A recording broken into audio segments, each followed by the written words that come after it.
अस्सलामुअलैकुम। पहले यहूदा गिल जहन्नुम में गया, फिर उसकी मकार भतीजी भी वहीं पहुंच गई। वो बेशक शुबा जुराइम की दुनिया में ऐसी मकार थी कि मर्दों को उंगलियों पर नचाती। पाशा जैसे पहाड़ पर चढ़कर बैठी हुई थी, मगर शी तारा ने कसम खाई थी कि पारस को कत्ल करने वाले यहूदी अब कश्मीर में नहीं रहेंगे। इसलिए उसने यहूदा गिल की भतीजी अरीना को भी खुदकशी पर मजबूर कर दिया। पुलिस वाले उस होटल में पहुंचे तो एक हिप्पी की लाश पड़ी हुई थी।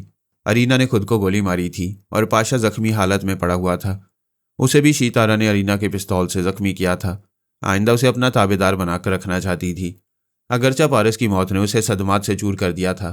उसने दाई माँ की पहनाई हुई चूड़ी फिर से तोड़ दी थी, फिर से बेवा बन गई थी, मगर इस बार सोच रही थी कि पारस की लाश को अब किसी मुर्दा खाने में नहीं रहने देगी, उसे बाबा साहब के दायरे में पहुंचाएगी। उसने पुलिस अफसर के अंदर आकर कहा, मैं पूजा बोल रही हूँ, ये किसी हिब्बी की नहीं, फरहाद के बेटे की लाश है, इसका पोस्टमार्टम ना करो। वो बोला, मैं तो हुक्म का बंदा हूँ, मैं इनकार नहीं करूँगा, मगर बड़े अफसरान को इसके पोस्टमार्टम से बाज नहीं रख सकूँगा। फिक्र न करो, मैं बड़े अफसरान से भी निमट लूँगी। दो सिपाही उस हिप्पी की लाश उठा रहे थे। ऐसे वक्त उसके सर से भी गुजर गई। एक सिपाही ने उसकी दाढ़ी नोचकर एक कपड़े से उसके चेहरे को पहुँचते हुए इंस्पेक्टर से कहा, सर ये तो हिप्पी नहीं, कोई बहरूपिया है। इंस्पेक्टर ने करीब आकर फिर देखा, ये तो अमरीकी सफ़ीर का एक एजेंट जॉन विलियम है। मिस पूजा, आप इसे पारस कह रही हैं? शीतारा ने कहा, यह पारस ही है, मास्क मेकअप के जरिए जॉन विलियम बना हुआ है। इसका मास्क उतारो। लाश की गर्दन पर मास्क का जोड़ तलाश किया गया, लेकिन मास्क नहीं था। वो जॉन विलियम का असली चेहरा था। शीतारा ने एक प्लास्टिक सर्जरी के माहिर को उस होटल की तरफ दौड़ाया। वो माहिर बेख्तियार अपनी कार दौड़ाता हुआ वहां पहुंचा। उसने जॉन विलियम के चेहरे का अच्छी तरह मुआयना किया, फिर कहा, यह असली चेहरा है, इस पर किसी ने प्लास्टिक सर्जरी नहीं की है।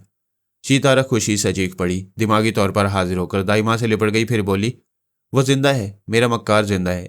वो मरने वाला एक अमरीकी है माँ जी, मुझे चूड़ियाँ पहनाओ। दाई माँ ने अपनी पेशानी पर हाथ मारकर कहा, मैं तुझे नॉर्मल समझूं या पागल? मैं चूड़ियाँ पहनाती हूँ और तू सोग मनाने के लिए उन्हें तोड़ती जाती है। अब मैं चूड़ियों की पूरी दुकान उठा लाऊंगी, फिर जब जी चाहे तोड़ती रहना, जब जी चाहे पहनती रहना। वो हंसती खिलखिलाती हुई पूजा के पास आई। वो अपने कमरे में थी। अपने अंदर उसकी हंसी सुनकर बोली, दीदी तुम किस बात पर हंस रही हो? हंसी किसी खुशी की बात पर या किसी लतीफ़े को सुनकर आती है। ये मेरा पारस बड़ा वो है, कभी रुलाता है कभी हंसाता है। वो जो तुम्हारे पास डाइनिंग हॉल में हिप्पी बनकर आया था वो पारस नहीं था, वो एक अमरीकी एजेंट था। मैं अच्छी तरह तस्दीक कर चुकी हूँ। दीदी ये वाकई खुशी की बात है, लेकिन आपका वो महबूब बहुत जल्द आपको पागल बना देगा।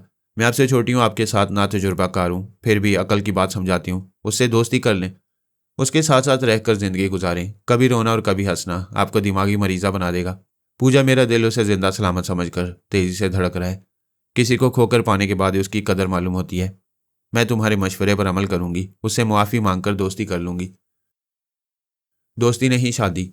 हाँ शादी, मैं शादी करूंगी। तुम कमरे से निकलो, वो इसी होटल में कहीं होगा, उसे तलाश करो। अब मैं परफ्यूम इस्तेमाल नहीं करूंगी। देखें मेरे बदन से तुम्हारी महक पाकर वो करीब आएगा या मुझसे कतराएगा। मैं दोनों सूरतों में उसे पहचानने की कोशिश करूंगी। पूजा ने इस बार अपने लिबास पर खुशबू स्प्रे नहीं की, यूं ही कमरे से निकलकर नीचे डाइनिंग हॉल की तरफ जाने लगी। वहां पारस वेटिंग हॉल में आफरीन के साथ एक सोफे पर बैठा पुलिस वालों की कार्रवाइयां दिख रहा था। आफरीन ने गुड़िया को सीने से लगाकर उसे दुपट्टे से ढांप रखा था। पारस ने कहा, आफरीन गड़बड़ हो गई है, वो लोग हिप्पी के चेहरे की सफाई कर रहे हैं, ठहरो मैं आता हूँ। वो अपनी जगह से उठकर डाइनिंग हॉल के दरवाजे पर आया। उस हॉल में किसी को जाने की इजाजत नहीं दी जा रही थी। उसने वहीं से देखा, एक शख्स तेजी से चलता हुआ आया। सिपाहियों ने उसे भी रोका। इंस्पेक्टर ने कहा, इन साहब को आने दो, ये प्लास्टिक सर्जरी का माहिर है। उस माहिर के परखने से पहले ही पारस ने समझ लिया कि भेद खुल गया। अगर शीतारा उस माहिर के दिमाग में मौजूद होगी तो मुआयने के बाद समझ लेगी कि ना वो हिप्पी और ना किराए का कोई कातिल पारस भी नहीं है, बल्कि एक अमरीकी एजेंट जॉन विलियम है, जो पूजा की असलियत मालूम करने के लिए डाइनिंग हॉल में आया था। पारस ने एक लंबा चक्कर चलाकर उसे हिप्पी बनने पर मजबूर किया था। अमरीकी एजेंट जॉन विलियम के एक मातियत को काबू में करके उसके मुतालिक मालूमात हासिल की थी। वो अमरीकी सफ़ीर की आवाज़ बनाकर फ़ोन पर बोला, तुम बहुत अच्छे जा रहे हो। जिस लड़की को तुमने डाइनिंग हॉल में बुलाया है वो पूजा है, टेलीपैथी जानने वाली शीतारा की दस्ते राज थे। अभी तुम हिप्पी के भेस में उससे मुलाकात करोगे। वो भेस बदलने की वजह पूछेगी तो उससे कहना कि तुम किराए के कातिल हो। अरीना नाम की एक औरत को कत्ल करोगे तो तुम्हें $1,00,000 मिलेंगे। ऐसा कहने से शीतारा तुम्हें पारस समझकर करीब आएगी। तुम उसे आसानी से जख्मी करके हैप्नाटाइज करने वाले के जरिए उस ख्यालख्वानी करने वाली को अपना ताबेदार बना लोगे। इतनी बड़ी कामयाबी की बात सुनकर जॉन विलियम कैसे जाल में न फंसता। वो पारस के मशवरे के मुताबिक हिप्पी बनकर आया और मारा गया। पारस ने आफरीन के पास आकर ये बातें बताई, फिर कहा, इस होटल को अब छोड़ना होगा। अगर शीतारा इस प्लास्टिक सर्जरी के माहिर या पुलिस इंस्पेक्टर के अंदर मौजूद है तो समझ लेगी कि मैं जिंदा हूँ और इसी होटल में पाया जा सकता हूँ। वो उठकर बोली, तो फिर चलो, हम कमरे से अपना ज़रूरी सामान लेकर इस होटल को छोड़ेंगे। सीतारा को यह भी मालूम हो जाएगा कि पुलिस वालों ने होटल में सभी को चेक किया है, सिर्फ मुझे जहनी मरीजा समझकर छोड़ दिया, लेकिन वो नहीं छोड़ेगी, मेरे अंदर आना चाहेगी। मैं समझ रहा हूँ, वो तुम्हारे ख्यालात पढ़ने के बावजूद तुम्हें जहनी मरीजा ही समझेगी और मेरी असलियत कभी मालूम नहीं कर सकेगी, लेकिन किसी को शुबे के तहत हमारे चेहरों का मेकअप चेक करा सकती है, जैसा कि अभी जॉन विलियम के साथ करा रही है। पारस और आफरीन ने अपनी आवाज़ों और लहजों को भी बदल लिया था ताकि पाशा गैर मामूली समात के जरिए उनका सुराग न लगा सके। पाशा की मरहम पट्टी हो रही थी। वह कभी पारस की असल आवाज़ और कभी हिप्पी के भेस में रहने वाली की आवाज़ पर तवज्जो देने लगा। तब उसे सुनाई दिया, वह हिप्पी के भेस में रहने वाली आवाज़ किसी से कह रही थी, मैं समझ रहा हूँ, वह तुम्हारे ख्यालात पढ़ने के बावजूद तुम्हें जहनी मरीजा ही समझेगी। सीतारा पाशा के अंदर रहते हुए सारी बातें सुन रही थी। उसने पूछा, क्या इस होटल में वही औरत जहनी मरीज है जिसने एक बार पूजा को स्विमिंग पूल में धक्का दिया था? पाशा की सोच ने कहा, मैं नहीं जानता कि पूजा को किसने पूल में धक्का दिया था, मगर एक जहनी मरीजा हमारे सामने वाले कमरे में रहती है और एक गुड़िया को सीने से लगाए रखती है। पूजा सीतारा को पहले बता चुकी थी कि एक पागल औरत अपने सीने से गुड़िया को लगाए रखती है। उसने उसे पूल में धक्का दिया था। सीतारा ने खुश होकर कहा, तुमने सही रहनुमाई की है, अब मैं पारस तक पहुंच जाऊंगी। जाओ, इस खुशी में जल्द तुम्हें आज़ाद कर दूंगी। वो पूजा के पास आकर बोली, रुक जाओ, डाइनिंग हॉल या ग्राउंड फ्लोर पर ना जाओ, पारस की निशानदेही हो चुकी है, उसे खूब समझकर ट्रैप करना होगा। क्या वो इसी होटल में है? क्या तुम्हें पता है कि वो किस बेस में है? हाँ, जिस पागल औरत ने तुम्हें पूल में गिराया था, जिसके शौहर ने पूल में कूदकर तुम्हें पानी से बाहर लाना चाहा था, वही पारस, और दूसरी आफरीन। वह मक्कारी से तुम्हें पानी में गिराकर तुम्हारी लिबास की खुशबू उड़ाकर तुम्हारी असलियत मालूम करना चाहता था। मैं इसीलिए तुम्हें वहां जाने से रोक रही हूँ। वह तुम्हें पूजा की हैसियत से पहचान चुका है। वह अपने कमरे की तरफ वापस जाते हुए बोली, दीदी अब आप क्या करेंगी? मैं अब तक जल्दबाजी और गुस्से के बायस नाकाम होती आई हूँ, अब बड़ी सहूलत से सोच समझकर कदम उठाऊंगी। तुम दिल्ली वापस आ जाओ। सीतारा होटल के मैनेजर के ख्यालात पढ़ने लगी। उसकी सोच से पता चला कि पारस वहाँ अजय कुमार के नाम से है। उसकी पत्नी जहनी मरीज है, वो उसे रोज सुबह एक डॉक्टर के पास ले जाता है। फिर सीतारा ने पुलिस अफसर को आफरीन की तरफ माइल किया। उसने पारस के पास आकर कहा, मैं आपकी धर्मपत्नी की मेडिकल रिपोर्ट देखना चाहता हूँ। पारस ने तमाम अहम कागजात पेश करते हुए कहा, आप ज़रूर देखें, वैसे हम होटल छोड़कर सौपुर जा रहे हैं क्योंकि यहाँ इलाज से कोई फ़ायदा नहीं हो रहा। सीतारा ने उस अफसर के जरिए मेडिकल रिपोर्ट पढ़ी, उस डॉक्टर का नाम और फ़ोन नंबर मालूम किया, फिर फ़ोन के जरिए रब्ता करके उसकी आवाज़ सुनी, फिर रिसीवर रखकर उसके ख्यालात पढ़ने लगी। डॉक्टर की सोच ने बताया कि वो जहनी मरीज़ा नहीं है, लेकिन अपनी बच्ची की मौत पर जहनी सदमा है। जब वो दूसरी बार माँ बनेगी और एक बच्चे को जन्म देकर उसे सीने से लगाएगी तो फिर गुड़िया को भूल जाएगी, दूसरा बच्चा उसे नॉर्मल बना देगा। ये बात समझ में आ गई कि पारस किसी अजय कुमार और उसकी पत्नी के कागजात हासिल करके सचमुच इन मियाँ बीवी का रोल अदा कर रहे हैं, इसलिए अब तक किसी को उन पर शुबा नहीं हुआ। उधर अफसर ने कागजात पढ़े और मुतमईन होकर सीतारा की मर्जी के मुताबिक उन्हें सौपुर जाने की इजाज़त दे दी। वह दोनों अपना सामान लेकर काउंटर पर आए और होटल का बिल अदा करने लगे। सीतारा अपने कालेकार को समझा रही थी कि उसे किस तरह अपना रोल प्ले करना है। होटल का मुलाजिम उनका सामान उठाकर एक टैक्सी में रख रहा था क्योंकि वो वहां से बस अड्डा की तरफ जाना चाहते थे, फिर बस के जरिए सौपुर रवाना होने वाले थे। होटल का हिसाब बनाने में देर हो रही थी। सीतारा ख्याल खोनी के जरिए हिसाब में 2 बार गड़बड़ कर चुकी थी। पारस ने आफरीन से कहा, तुम टैक्सी में जाकर बैठो, मैं अभी आ रहा हूँ। भाई मैनेजर साहब, 25-50 रुपये ज़्यादा ही ले लो, अब ये हिसाब ख़त्म करो। मैनेजर ने कहा, सॉरी सर, ज़्यादा लेना हमारे लिए टिप होगी या रिश्वत, और मैं ऐसी बातों के खिलाफ हूँ, बस अभी हिसाब हो जाएगा। आफरीन गुड़िया को सीने से लगाए होटल के बाहर आई। ड्राइवर ने टैक्सी की पिछली सीट का दरवाज़ा खोला, वो बैठ गई। उसी वक्त दूसरी तरफ का दरवाज़ा खोलकर एक शख्स आया, फिर रिवॉल्वर दिखाकर बोला, एक ज़रा आवाज़ निकालोगी तो इधर तुम्हें और उधर पारस को गोली मार दी जाएगी, मुंह बंद रखो। उसे कुछ सोचने समझने का मौका नहीं मिला। टैक्सी चल पड़ी थी और उसकी रफ्तार तेज़ होती जा रही थी। वह मौत से नहीं डरती थी, मगर यह धमकी असर कर गई कि मुंह खोलेगी तो सिर्फ उसे नहीं, पारस को भी गोली मार दी जाएगी। वह नहीं चाहती थी कि उसका पारस लाइलमी में मारा जाए। आखिर हिसाब मुकम्मल हुआ। उसने बिल अदा किया, फिर बाहर आकर देखा तो एक टैक्सी आकर खड़ी हो गई। ड्राइवर ने पूछा, साहब गाड़ी चाहिए? नहीं, यहाँ एक और टैक्सी थी, उसमें मेरी पत्नी थी। वो टैक्सी कहाँ है? साहब मैं तो अभी आ रहा हूँ, पता नहीं मुझसे पहले यहाँ किसकी टैक्सी थी। एक मुलाजिम ने होटल के अंदर से आकर कहा, साहब आपका फ़ोन काउंटर पर है। वो समझ गया कोई गड़बड़ शुरू हो चुकी है और शायद फ़ोन उसी सिलसिले में है। वो तेज़ी से चलता हुआ काउंटर पर आया, फिर रिसीवर उठाकर बोला, यस कौन है? किसी शख्स की आवाज़ सुनाई दी, आप मुझे नहीं जानते मिस्टर अजय कुमार। वैसे मैं आपके बारे में सिर्फ इतना जानता हूँ कि आप एक निहायत हसीन बीवी के मालिक हैं। जब से उसे देखा है रातों की नींद उड़ गई है। बकवास मत करो, फ़ौरन बताओ मेरी पत्नी कहाँ है? ये बता दूंगा तो मेरी आज की रात कैसे गुजरेगी? भाई हम इंसान रोटियां बांट कर खाते हैं, क्या हुस्न और शबाब को भी आपस में बांट नहीं सकते? पारस को गुस्से में आना चाहिए था, लेकिन उसे बचपन ही से शदीद गुस्से में भी दिमाग को ठंडा रखने की तरबियत दी गई थी। वह एक गहरी सांस लेकर बोला, अच्छा तो तुम हिस्सादारी चाहते हो? चलो पार्टनर बन जाओ, मुझे भी अपने पास बुलाओ। खूब गुजरेगी जो मिल बैठेंगे दीवाने दो। क्या मुझे गधा समझते हो कि अपनी पीठ पर तुम्हें सवार कराने के लिए बुलाऊंगा? बुलाना तो होगा, वरना उसे हाथ नहीं लगा सकोगे। और अगर हाथ लगाया तो बड़ी बरतनाक मौत मरोगे। मैं कहीं पाया जाऊंगा तो तुम्हारे हाथ से ज़रूर मरूंगा। अगर अपनी प्यारी धर्मपत्नी से बात करना चाहते हो तो वहीं काउंटर के करीब रहो। वो यहाँ पहुंचेगी तो मैं उससे बात कराऊंगा। राब्ता खत्म हो गया।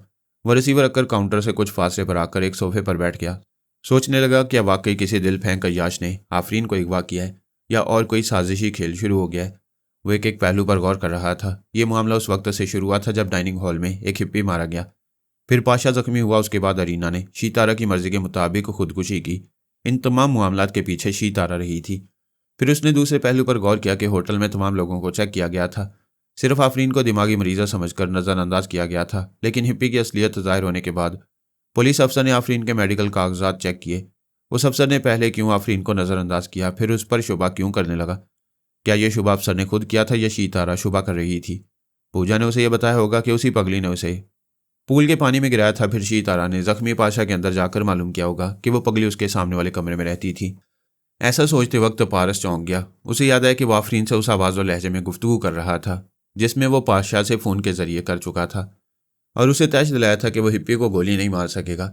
अब पारस असल मामले तक पहुंचने लगा कि शीतारा ने पाशा के अंदर रहकर इसी तब्दील शुदा आवाज़ और लहजे को सुना और पाशा के चोर ख्यालात से उसके पारस होने की तस्दीक की। अब यह शुबा यकीन की हद तक होने लगा कि आफरीन के अगवा में शीतारा का हाथ है। आखिर औरत है, इंतकाम अपने मर्द से ना ले सकी तो सौकन से ले रही थी। मुलाजिम ने आकर कहा, साहब आपका फ़ोन है। वो उठकर काउंटर पर आया। फिर एक तरफ रखे हुए रिसीवर को उठाकर बोला, हाँ मैं अजय बोल रहा हूँ। दूसरी तरफ से वही अजनबी शख्स बोला, भाई अजय तुम मियाँ बीवी तो बड़े गहरे हो, बाहर से कुछ और अंदर से कुछ और हो। मेरे एक तजुर्बाकार जासूस ने एक मुहद्दब शीशे से तुम्हारी पत्नी का चेहरा देखकर कहा कि असली नहीं है। हमने वैनिशिंग लोशन से उसके चेहरे की सफाई की तो पहले से ज़्यादा हसीन चांद सा मुखड़ा निकला है। अगरचे मेरी नीयत और ख़राब हो गई है, इसके बावजूद मैं उसे तुम्हारी अमानत समझकर हाथ नहीं लगाऊंगा, मगर एक शर्त है। अपनी शर्त बयान करो। अपने बारे में सच सच बता दो। मैं यकीन से कह सकता हूँ कि तुम अजय कुमार नहीं हो। तुम्हारी असलियत कुछ और है। हम भी यहाँ किसी और भेष में रहते हैं और हमारी असलियत भी कुछ और है। यानी हम भी तुम्हारी तरह बहरूपी हैं। हो सकता है कि हमारी मंजिल एक हो, इसलिए अपने बारे में कुछ ना छुपाओ। ठीक है मैं नहीं छुपाऊंगा, लेकिन इस वक्त जब रूबरू मुलाकात होगी। बेशक फ़ोन पर ऐसी बातें नहीं होती। अभी होटल के सामने एक सफ़ेद कार आएगी। उसे ड्राइव करने वाला एक सियाह रंग का हिंदुस्तानी है। तुम उसके पास आकर कोड वर्ड्स अदा करोगे कि सफ़ेद के अंदर काला है। वो जवान कोड वर्ड्स कहेगा कि लेकिन दाल में काला नहीं। ऐसा जवाब सुनकर तुम उस कार में हमारे पास चले जाओगे। ये लो, अब अपनी वाइफ से बात करो। चंद सेकंड के बाद आफरीन की आवाज़ सुनाई दी, हेलो मैं बोल रही हूँ। ये सब अमरीकी हैं लेकिन तुमसे बोलने वाला एक हिंदुस्तानी है। इन्होंने मेरा मेकअप उतार दिया, मुझसे तरह तरह के सवालात कर रहे हैं। इनसे कहो जवाबात मैं दूंगा। अगर इन्होंने तुम्हें परेशान किया तो इनकी और हमारी मंजिल एक होने के बावजूद मैं दुश्मन बन जाऊंगा। उस अजनबी शख्स की आवाज़ सुनाई दी, मैं दूसरे रिसीवर से सुन रहा हूँ और वादा करता हूँ कि तुम्हारी वाइफ को परेशान नहीं किया जाएगा। तुम आओगे तो यह बिल्कुल मुतमईन मिलेगी। मैं चाहूँगा कि तुम मियाँ बीवी की बातें ना सुनो। बेहतर है मैं रिसीवर रख रहा हूँ। आफरीन ने कहा, हाँ मैं देख रही हूँ। वह शीशे की बड़ी खिड़की के उस पार है और उसने रिसीवर रख दिया है। वह अब तक कितने लोग तुम्हारी नज़रों में आए हैं? 4 अमरीकी हैं, उनमें से एक उनका कोई बड़ा है। ये उसके अहकामात की तामील करते हैं। इसके अलावा 2 हिंदुस्तानी और बाकी 3 अपनी गुफ्तगू और अंदाज से पाकिस्तानी लगते हैं। ठीक है फिक्र न करो, मैं आ रहा हूँ। वह रिसीवर रखकर होटल के बाहर आया। सोचने लगा कि अंदाज़ा गलत हो रहा है। आफरीन को शीतारा ने नहीं अमरीकी एजेंट से अगवा कराया है। कश्मीर फिलवक्त भारतीय फौजियों, मुसलमान कश्मीरी मुजाहिदों, बैनुल अक़वामी सुराग रसानों, यहूदी और अमरीकी मनसूबा साजों की अमाजगा बना हुआ है। कोई मुकाबले पर आता है या किसी तरह की साजिश करता है तो यह फ़ौरन ही समझना मुश्किल होता है कि मुकाबिल का ताल्लुक किस गिरोह से है। सोचते रहने के दौरान एक सफ़ेद कार कुछ फासले पर आकर रुकी। उसमें एक सियाह रंग का हिंदुस्तानी ड्राइवर बैठा हुआ था। पारस ने करीब आकर खिड़की पर झुककर आहिस्तगी से कहा, सफ़ेद के अंदर काला है। ड्राइवर ने मुस्कुराकर जवाब दिया, लेकिन दाल में काला नहीं है। उसने कार से बाहर आकर पिछली सीट का दरवाज़ा खोला। पारस वहाँ बैठ गया। फिर वो कार वहाँ से चल पड़ी। शीतारा ने पारस से दूर रहकर भी करीब रहने का जरिया पाशा को बनाया था। पारस ने 2 तरह की आवाज़ें और लहजे इख्तियार कर रखे थे। एक लहजा तो वो था जो आमतौर से वो होटल और पब्लिक प्लेस में इस्तेमाल करता। दूसरा लहजा वो था जिसे वो अरीना या पाशा से फ़ोन पर गुफ्तगू करते वक्त इख्तियार किया करता। अब वो दोनों आवाज़ें और लहजे पाशा को मालूम हो चुके थे। वो बिस्तर पर पड़ा शीतारा की मर्जी के मुताबिक पारस की वो तमाम गुफ्तगू सुन रहा था जो फ़ोन पर अमरीकी एजेंट्स और आफरीन से होती रही थी। शीतारा ने उसके ज़रिए पारस और सियाह रंग के ड्राइवर के कोड वर्ड्स भी सुने। फिर वो ड्राइवर के अंदर भी पहुंच गई। इस तरह वो पारस के करीब रहने के रास्ते हमवार करती जा रही थी। वो बहुत खुश थी, अगरचे पारस एक नई दलदल में धंसने जा रहा था। फिर भी वो इसलिए खुश थी कि उसका महबूब जिंदा है और आफरीन उसे दूर कर दी गई है। अगर दोबारा उससे मिला जाएगा तो वो उसे अपने पारस से मिलने नहीं देगी। आइंदा अपने किसी हथकंडे से आफरीन को उसे दूर कर देगी। लेकिन आफरीन को हलाक करके हमेशा के लिए कांटा दूर कर सकती थी, लेकिन अब अपने पारस की नाराज़ी मोल लेना नहीं चाहती थी। अगर उसे हलाक करती तो पारस से ये बात आज छुपती कल जाहिर हो जाती, फिर वो उससे और ज़्यादा नफरत करने लगता। शीतारा के हालात ने और तजुर्बात ने बहुत कुछ सिखाया था, इसलिए वो हर मामले में मोहतात रहने लगी थी, खुसूसन पारस का दिल जीतने के तरीकों पर अमल कर रही थी। श्रीनगर में झील डल का पहला हिस्सा गगरी बल कहलाता है। इसके बाद एक छोटा सा ज़मीनी हिस्सा है, फिर उसके बाद झील का दूसरा हिस्सा रूपे लिंग कहलाता है। गगरी बल की तरफ पहाड़ियों का हसीन सिलसिला है, करीब ही हिंदुओं के लिए एक तीर्थ का मुकाम है और एक बड़ी सी इमारत है जो काली संगम के नाम से मशहूर है। ये इमारत एक घाटी पर वाक़ है। काली का मतलब स्याह और संगम उसे कहते हैं जहाँ दो दरिया मिलते हैं। ऐसे मुकामात हिंदुओं के लिए मुकद्दस होते हैं, इसलिए भारत में भी गंगा और जमुना दरियाओं के संगम को मुकद्दस समझा जाता है। बहरहाल वह सफ़ेद कार इमारत के हाथे में आकर रुक गई। इस इमारत के बड़े दरवाजे पर दो मुसल्लह अफराद खड़े हुए थे। वो दोनों एशियाई थे। फारस कार से निकलकर दरवाजे की तरफ आया तो एक मुसल्लह शख्स ने एड़ियां बजाकर सलूट करते हुए कहा, अस्सलामु अलैकुम। दूसरे ने भी फौजी अंदाज में सलूट करते हुए कहा, नमस्ते, जय राम जी की। फारस ने उन दोनों पर नज़र डाली, ज़रा मुस्कुराया, फिर कहा, वालेकुम अस्सलाम, नमस्ते, जय राम जी की, वाहेगुरु, सत श्री अकाल, आदाब, अर्ज़, जय हिंद और पाकिस्तान जिंदाबाद। और मुसल्लह अफराद ने एक दूसरे का मुंह देखा, फिर दरवाज़ा खोल दिया। अंदर एक कॉरिडोर था। वहाँ एक मुसल्लह गार्ड उसे लेकर एक बड़े से हॉल में आया। वहाँ 3 अमरीकी, 2 हिंदुस्तानी और 3 पाकिस्तानी थे। फारस ने दूर तक नजरें दौड़ाईं। एक भारी भर कम उम्र रसीदा अमरीकी ने हॉल में दाखिल होकर कहा, तुम्हारी नजरें अपनी वाइफ को तलाश कर रही हैं। फारस ने कहा, नजरों को समझती हो तो जुबान खोलने से पहले उसे मेरे पास ले आओ, अभी आ जाएगी। पहले तुम अपना मेकअप उतारो, हम पर्दे में नहीं हैं, तुम भी पर्दा उठा दो। सामने एक सेंटर टेबल पर मेकअप उतारने का सामान था। फारस एक सोफे पर बैठकर अपने चेहरे से मेकअप साफ करने लगा। चंद मिनटों के बाद ही अजय कुमार के चेहरे के पीछे से एक नया चेहरा उभरा। वो पारस का असली चेहरा नहीं था, वरना शायद अमरीकी उसे मेरे बेटे की हैसियत से पहचान लेते। उसने दिल्ली से कश्मीर आने से पहले अपने चेहरे पर हल्की सी प्लास्टिक सर्जरी की थी। वह उम्र रसीदा अमरीकी उन सबका सरबराह था। उसका नाम प्राइजलर था। उसने अपने एक तजुर्बाकार जासूस को इशारा किया। वो एक मैग्नीफाइंग ग्लास लेकर पारस के करीब आया, फिर उस सदस्य से उसके चेहरे का मुआयना करने लगा। पारस ने प्लास्टिक में इंसानी गोश्त के रेशों की आमेजिश की थी, इसलिए ऐसी सर्जरी पहचान में नहीं आती थी। जासूस ने मुतमईन होकर कहा, यही इसका असली चेहरा है। उनके लीडर प्राइजलर ने हुक्म दिया, हमारे अजनबी दोस्त की वाइफ को ले आओ। हुक्म की तामील की गई। आफरीन उस हॉल में दाखिल हुई, फिर दौड़ती हुई आकर पारस से लिपट गई। शीतारा वहाँ एक ऐसे अंग्रेज के दिमाग में पहुंची हुई थी जो सिगार के कश लगा रहा था। वहाँ शराब पीने वाले भी थे, लेकिन अभी बोतलें खोली नहीं गई थीं, इसलिए अंदाज़ा न हो सका कि उनमें कितने शराबियों और कितने योगा के माहिर हैं। इसलिए वो सिगार पीने वाले के अंदर थी। उसके जरिए आफरीन को पारस से लिपटते देखकर जल भुन गई। वापस दिमागी तौर पर अपनी जगह हाजिर होकर आंखें बंद करके खुद को समझाने लगी, हसद, जलापा और गुस्सा मुझे हमेशा नुकसान पहुंचाता है। सब्र करने से जहानत को आजमाने से कामयाबी की राहें खुलती हैं। वो बड़ी देर तक खुद को समझाती रही। जब दिमाग ठंडा हुआ तो वह फिर सिगार वाले के अंदर पहुंच गई। इस वक्त लीडर प्राइजलर अपने लोगों का तारुफ करा रहा था और कह रहा था, हम अमरीकी हैं, हमारे साथ ये हिंदुस्तानी और पाकिस्तानी दोस्त हैं। हम कश्मीर के हवाले से भारत और पाकिस्तान की दुश्मनी ख़त्म कराना चाहते हैं। इस खित्ते में अमन अमान कायम करना चाहते हैं। एक भारतीय ने कहा, मेरा नाम बलराम है, मैं एक सूबे का लीडर था। मैंने भारतीय हुकूमत को समझाया कि वो कश्मीर में फ़ौजी कार्रवाइयाँ बंद कर दे, लेकिन हमारे भारतीय हुक्मरानों का बरसों से एक ही जवाब है कि कश्मीर भारत का अटूट अंग है, वो कश्मीरियों को कुचल कर रख देंगे। एक पाकिस्तानी ने कहा, मेरा नाम काशिफ खैरी है, मैं कश्मीर की मदद चाहता हूँ। पाकिस्तानी हुकूमत को समझा चुका हूँ कि वो कश्मीर के मामले को अमेरिका पर छोड़ दे, अमरीकी मशवरों को तस्लीम करके अपना एटमी प्रोग्राम बंद कर दे और कोहोटा का मुआयना करने दे, ताकि मालूम हो कि पाकिस्तान एटम बम बना चुका है या नहीं। यही बात भारतीय हुक्मरानों से भी कही गई है कि वो अपने एटमी प्लांट का मुआयना करने दे, लेकिन वो इनकार कर रहे हैं। जवाबन पाकिस्तान भी मुआयने की इजाज़त देने के लिए तैयार नहीं। सरबराह प्राइजलर ने कहा, हम चाहते हैं कश्मीर में ना भारत है ना पाकिस्तान। ये झगड़ा इस तरह ख़त्म हो सकता है कि कश्मीर एक आज़ाद खित्ता रहे और अमेरिका उसकी देखभाल करे और इस इलाके में तरक्याती कामों के जरिए कश्मीर को तरक्की याफ्ता रियासतों की सफ़ में ला खड़ा करे। दूसरे अमरीकी ने कहा, हम यहाँ महज भारतीय फौजियों और कश्मीरी मुजाहिदीन की लड़ाई ख़त्म कराने, अमन कायम कराने और कश्मीर का हुस्न वापस लाने के नेक इरादों से आए हैं। पारस ने कहा, इसराइल के पास फिल वक्त 200 एटम बम है। लोगों के नेक इरादे वहाँ दिखाई नहीं देते। भारत के पास जितने एटम बम है उतने ही पाकिस्तान में होने चाहिए ताकि ताकत का तवाज़न कायम रहे, लेकिन अमरीकी पॉलिसी यह तवाज़न कायम नहीं रख रही, सिर्फ पाकिस्तान पर दबाव डाल रही है। उसे F-16 तैयारे ना देकर मुआहदे की खिलाफ वर्जी की जा रही है, जबकि उन तैयारों की पूरी कीमतें अदा कर दी गई हैं। फिर यह कि पाकिस्तान की इक़्तिसादी और माली इमदाद बंद कर दी है। ऐसी सूरत में अपने इरादों को नेक ना कहो। प्राइजलर ने पारस से कहा, तुम्हारी बातों की तलखी से जाहिर होता है कि तुम पाकिस्तानी हो, मुसलमान हो और कश्मीर में जिहाद के लिए आए हो। पारस ने कहा, मैं जो सच्ची और खरी बातें कह रहा हूँ, यह दुनिया के किसी गैर जानिबदार अखबारात और सियासी अकाबरीन कह रहे हैं। क्या तुम उन सबको भी पाकिस्तानी, मुसलमान और कश्मीरी मुजाहिद कहोगे? तो फिर तुम कौन हो? हमने अपना तारुफ कराया, तुम अपने बारे में बताओ। वो बोला, मैं एक लोटा हूँ, जिधर मुनाफे की ढलान देखता हूँ उधर लुढ़क जाता हूँ। जो मुल्क ज़्यादा रकम देता है उसके लिए जासूसी करता हूँ। मुझे सच्ची और खरी बातें कहने की आदत है। यह आदत जिनको बुरी लगती है वो भी मुझसे काम लेने पर मजबूर हो जाती हैं, क्योंकि मैं खतरा से खेलकर माइक्रो फिल्मों के जरिए एक मुल्क का राज दूसरे मुल्क तक पहुंचाता हूँ। प्राइजलर ने कहा, तुम सच कह रहे हो। तुम्हारे यहाँ पहुंचने से पहले मैंने तुम्हारी सच्चाई को आजमा लिया है। तुम्हारी वाइफ के साथ जो सामान आया था मैंने उसकी तलाशी ली तो 3 माइक्रो फिल्में हाथ आईं। मैंने डार्क रूम में जाकर उन फिल्मों का इनलार्जमेंट देखा। उनमें भारत और कश्मीरी मुजाहिदीन के बहुत से अड्डे और राज पोशीदा हैं। प्राइजलर जिन माइक्रो फिल्मों की बातें कर रहा था उन्हें रीना ने सैमसन की मदद से तैयार किया था। बाद में पारस ने उन्हें चुरा कर अपने सामान में रख लिया। अब इन फिल्मों के जरिए पारस प्राइजलर का एतमाद हासिल कर रहा था। उसने पूछा, तुमने अभी तक अपना नाम नहीं बताया, किस मुल्क से ताल्लुक है? पारस ने कहा, मेरा काम ऐसा है कि नाम बदलता रहता है। मेरे कई चेहरे और कई पासपोर्ट हैं। बड़ी सफाई से दूसरों के पासपोर्ट की तस्वीर का चेहरा अपनाकर एक मुल्क से दूसरे मुल्क पहुंच जाता हूं। तुम्हारा कोई पैदाइशी नाम तो होगा। मेरा कोई असली नाम, असली मुल्क और असल मजहब नहीं है। मेरा दीन धर्म सिर्फ दौलत है। तुम्हारा कोई काम हो तो बताओ, इस हिसाब से रकम का मुतालबा करूंगा।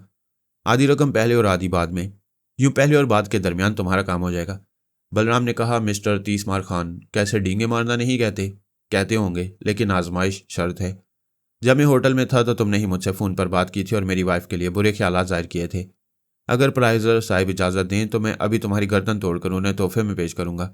बलराम गुस्से से उछलकर खड़ा हो गया। प्राइजलर ने हुक्म दिया, बैठ जाओ। तुमने फ़ोन पर जैसा कहा था वैसा जवाब सुन लिया। मेरी टीम में किसी को एक दूसरे से लड़ने की इजाज़त नहीं। जो मेरी इजाज़त के खिलाफ काम करता है मैं उसे गोली मार देता हूँ। फिर उसने पारस से कहा, मिस्टर अननाउन, मेरे साथ आओ, मैं तन्हाई में ज़रूरी बातें करना चाहता हूँ। तन्हाई में बीवी ज़रूर होती है, इसलिए मैं अपनी वाइफ के साथ चलूंगा, लेकिन मैं बहुत ही अहम राज की बातें करूंगा। बीवी ख्वाह कितनी हसीन हो, वो आम औरत की तरह पेट की हल्की होती है। आफरीन ने कहा, तुम जाओ और दौलत कमाने की बातें करो, मैं यहाँ रहूंगी। जब तुम यहाँ आई गए हो तो अब कोई मुझे हाथ नहीं लगा सकेगा। पारस ने उसे मोहब्बत से देखा, फिर प्राइजलर के साथ वहां से चलता हुए कमरे में आया।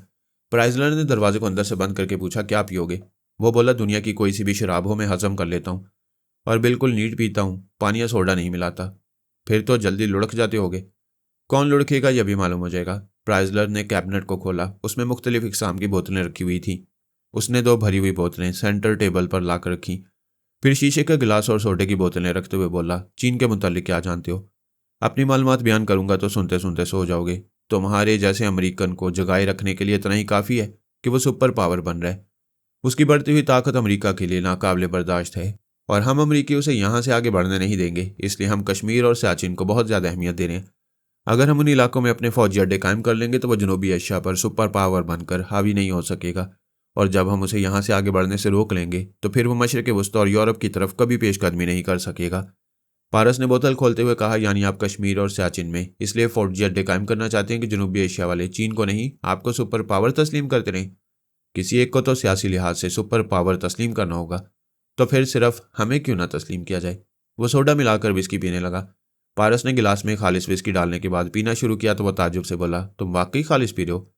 अगर तुम सुपर पावर हो तो खालिश पीकर दिखाओ। शराब को तुम नहीं, तुमको शराब पर हावी होना चाहिए।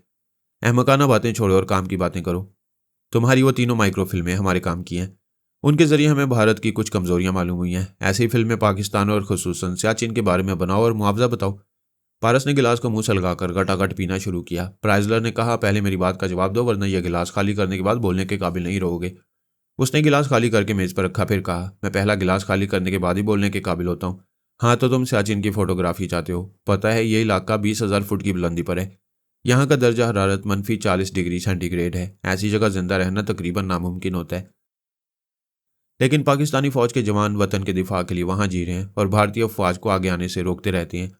प्राइजलर ने कहा, मैं यही चाहता हूँ तुम वहाँ जाकर मालूम करो कि भारतीय और पाकिस्तानी अफवाज ने कहाँ कहाँ अपने अड्डे बनाए हैं। वो बोला, पाकिस्तान के शुमाली हिस्से में इलाका बल्तिस्तान है, जहाँ से पाकिस्तान आर्मी बढ़ती हुई कश्मीर से गुजरती हुई भारत के सर पर सवार हो सकती है। दूसरा रास्ता लद्दाख है, जिसे भारत अपनी पेशकदमी के लिए इस्तेमाल कर सकता है। क्योंकि लद्दाख मकबूजा कश्मीर में है, इसलिए मकबूजा कश्मीर से भारतीय फौज की वापसी दिफाई नुक्ता नज़र से पाकिस्तान के लिए लाजमी है। अब तुम चाहोगे कि मैं पाकिस्तान के बल्तिस्तानी मोर्चों और भारत के लद्दाख वाले मोर्चों की तस्वीर लाकर तुम्हें दूं? मैं बिल्कुल यही चाहता हूँ। तुम्हारी मालूमात बहुत वसी हैं।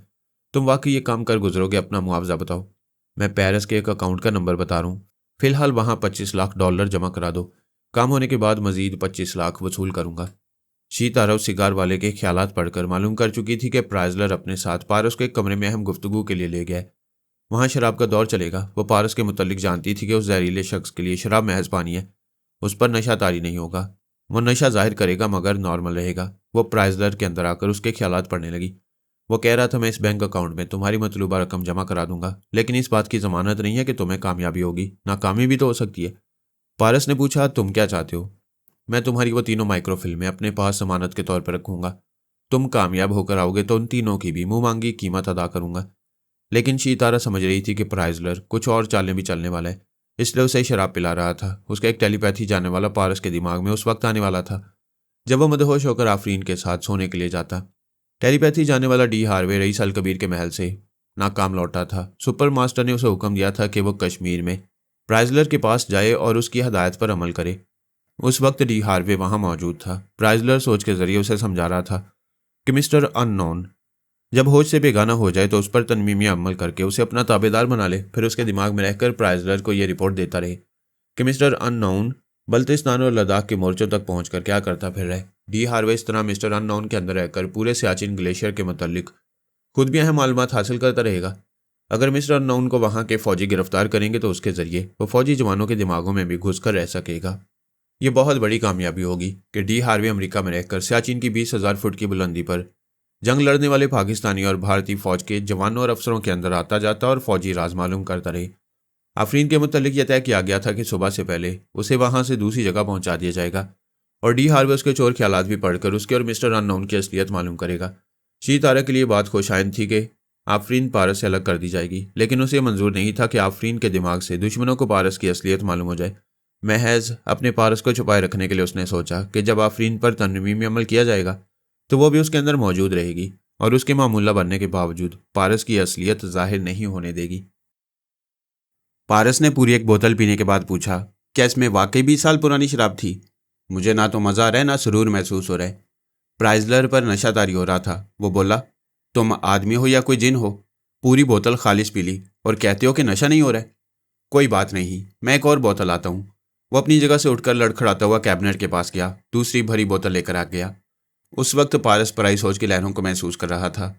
उसने सांस रोक ली, फिर दोबारा सांस लेते हुए कहा, मिस्टर प्राइजलर, तुम्हारे इस अड्डे में कोई टेलीपैथी जाने वाला मौजूद है? कैसी बातें कर रहे हो? मेरी टीम में कोई ऐसा मौजूद नहीं। लेकिन मैंने पराई सोच की लहरों को महसूस किया था। अभी उस आने वाले को सांस रोककर भगा दिया है। ऐसी कोई बात नहीं है। दरअसल खाली से एक बोतल शराब अब आहिस्ता आहिस्ता तुम पर असर कर रही है। मेरे इल्म में कोई ख्याल खोनी करने वाला नहीं। हाँ, हिंदुस्तान में इल्म जानने वाली एक औरत है। कोई उसे शीतारा कहता है और कोई उसे पूजा कहता है, मगर है वो कोई पुरस्कार औरत। पारस भी यही समझ रहा था। उसका ख्याल था जिस तरह वो फर्जी मौत के पर्दे में खुद को उससे छुपा रहा था, इसी तरह वो खुद को छुपा रही है और प्राइजलर वगैरह के अंदर रहकर उसकी निगरानी कर रही है। दूसरी बार उसने फिर पराई सोच की लहरों को महसूस किया। फिर शीतारा ने कहा, मैं हूँ सांस ना रोकना। तुम एक बड़े खतरे से आगाह करने आई हूँ। अभी थोड़ी देर पहले जो तुमने सांस रोकी थी तो उस वक्त मैंने ही एक दुश्मन टेलीपैथी जाने वाला आया था। उसका नाम डी हार्वे और सुपर मास्टर ने उसे प्राइजलर की मदद के लिए भेजा है। तुम प्राइजलर के अंदर रहकर ये मालूमात हासिल कर रही हो या किसी फर्जी डी हार्वे की बातें कहकर खुद को मेरी हमदर्द साबित कर रही हो, जबकि तुम कश्मीर में कभी मेरी हमदर्द और दोस्त नहीं रही। इसके बरक्स दुश्मन बनकर भारतीय फौजियों को मेरी तलाश में दौड़ाती रही। पारस, मैं बहुत शर्मिंदा हूँ। तुम मेरी वजह से परेशान होते रहे, मगर भगवान जानता है कि मैं मोहब्बत से दुश्मनी करती रही हूँ। मैंने तमाम फौजियों को सख्ती से ताकीद की थी कि तुम्हें कोई जान से ना मारे, सिर्फ गिरफ्तार करे। मैं इसी तरह तुम्हें दोबारा हासिल कर सकती थी। प्लीज़ मेरी मोहब्बत को समझो। बहुत अच्छी तरह समझ रहा हूँ। मुझे ऐसी मोहब्बत नहीं चाहिए जो दुश्मनी से जारी रहे। तुम देख रहे हो कि प्राइजलर के शाने से जो होलिस्टर लटक रहा है उसमें भरा हुआ रिवॉल्वर है। मैं इसके दिमाग पर कब्जा जमा कर अभी इसके जरिए तुम्हें गोली मारकर जख्मी कर सकती हूँ और तुम्हारे दिमाग पर कब्जा जमा सकती हूँ। अगर ऐसा ना कर सकी तो हमेशा के लिए तुम्हें ख़त्म कर सकती हूँ। लेकिन अब मैं वो शीतारा नहीं रही। तुम मानो या ना मानो, एक खतरे से आगाह कर रही हूँ। वो सुबह से पहले आफरीन को यहाँ से किसी दूसरी जगह पहुँचाने वाले हैं। वो ऐसा क्यों करेंगे जबकि मुझसे एक बहुत बड़ा काम ले रहे हैं? क्या वो नहीं सोचेंगे कि आफरीन गायब हुई तो मैं उनका काम नहीं करूँगा? प्राइजलर और डी हार्वे को पूरा यकीन है कि तुम्हारे मदहोश होने के बाद तुम पर तनवीमी अमल किया जाएगा और तुम्हें ताबेदार बनाया जाएगा। तुम्हारी याददाश्त से आफरीन की यादें मिटा दी जाएंगी। इस तरह तुम माजी को भूलकर उनके काम करते रहोगे। मैं हैरान हूं कि मैंने तुमसे नफरत करके आफरीन को अपने दिल की धड़कनों से लगाया है और तुम उसे कोई दुश्मनी नहीं कर रही हो। उसे अगवा से बचाने के लिए मुझे पहले ही से आगाह कर रही हो। मैं कह चुकी हूँ, फिर एक बार कसम खाकर कहती हूँ कि मैं वो पहली वाली शीतारा नहीं रही। मैं तुम्हारी खुशी को अपनी खुशी समझती हूँ। बेशक तुम आफरीन के साथ तमाम उम्र गुजारो, मैं अपने हिस्से की मोहब्बत निभाती रहूंगी और हमेशा आड़े वक्त काम आती रहूंगी। मैं ये कभी यकीन नहीं करूंगा कि करेला मीठा हो सकता है। तुमने एक फर्जी डी हार्वे इसलिए पैदा किया कि आफरीन को तुम अगवा करो और इल्ज़ाम सुपर मास्टर और प्राइजलर के किसी टेलीपैथी जाने वाले पर आए।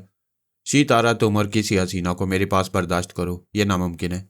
औरत अपनी हथेली पर जलते हुए अंगारे बर्दाश्त कर लेती है, लेकिन अपने मर्द के साथ किसी दूसरी औरत को कभी बर्दाश्त नहीं कर सकती। अब जाओ। यह कहकर उसने सांस रोक ली। वो वहां से निकलकर प्राइजलर के अंदर आ गई। उसने अब तक पारस के साथ जो सलूक किया था उसके नतीजे में वैसी बेतबार होती और हो रही थी जिसे दिलो जान से चाहती थी उसका एतमाद खो चुकी थी। वैसे ये सच था कि वो हथेली पर जलता हुआ अंगारा बर्दाश्त कर सकती थी, लेकिन पारस के साथ किसी हसीना को देखना भी गवारा न था। वो चाहती थी कि आफरीन उससे दूर हो जाए। यह सच बात उसने पारस का एतमाद हासिल करने के लिए कही थी और यह सोच लिया था कि डी हार्वे को उसके अगवा का मौका देगी। इस तरह रास्ते का कांटा भी साफ होगा और पारस को भी मानना पड़ेगा कि शी तारा ने होने वाली अगवा की वारदात से पहले ही आगाह कर दिया था। लेकिन इसी दोहरी चाल से पहले ही पारस ने फैसला सुना दिया कि शी तारा पर वो कभी भरोसा नहीं करेगा। अगर आफरीन अगवा की गई तो उसमें शी तारा का ही हाथ होगा। अब वो सोच रही थी कि जब बदनामी होना है तो फिर क्यों ना खुद ही आफरीन को वहां से गायब करा दे और अपने भारत देश के खिलाफ जो माइक्रो फिल्में प्राइजलर के पास रखी हुई हैं उन्हें हासिल करके ज़ाया कर दे। उसके प्यार से धड़कते हुए दिल ने पूछा, पारस का क्या बनेगा? वो लोग उसे ज़रूर अपना ताबेदार बनाएंगे। वो प्राइजलर के दिमाग में बैठी सोच रही थी। उसे डी हार्वे की सोच सुनाई दी। वो कह रहा था, मिस्टर प्राइजलर, ये मिस्टर अननोन कोई बहुत ही पुरस्कार शख्स है या फिर कोई ऐसा तरीका इस्तेमाल कर रहा है कि शराब इसके लिए पानी बन जाती है। ये दूसरी बोतल भी आधी पी चुका है। अभी मैं इसके पास गया था लेकिन इसने सांस रोक ली। प्राइजलर ने कहा, यह कैसे हो सकता है? ये 1.5 बोतल खालिस शराब को कैसे पानी बनाकर पी सकता है और इस हद तक होश में रह सकता है कि पराई सोच की लहरों को महसूस कर लेता है? डी हार्वे ने कहा, दुनिया में बड़े बड़े चालबाज हैं। क्या आप नहीं जानते कि थोड़ी सी कोकेन दाढ़ के नीचे दबा ली जाए और शराब की बोतल पर बोतल पी ली जाए तो वो कोकेन शराब को बेअसर कर देती है। मुझे यकीन है कि मिस्टर अननोन ने अपने मुंह में कोकेन छुपा रखी है और शराब को पानी बनाकर पी रहे। फिर तो यह वाकई बेहद मक्कार है और हमारे काम का आदमी है। इसे किसी भी तरह अपना मामूल और ताबेदार बनाना होगा।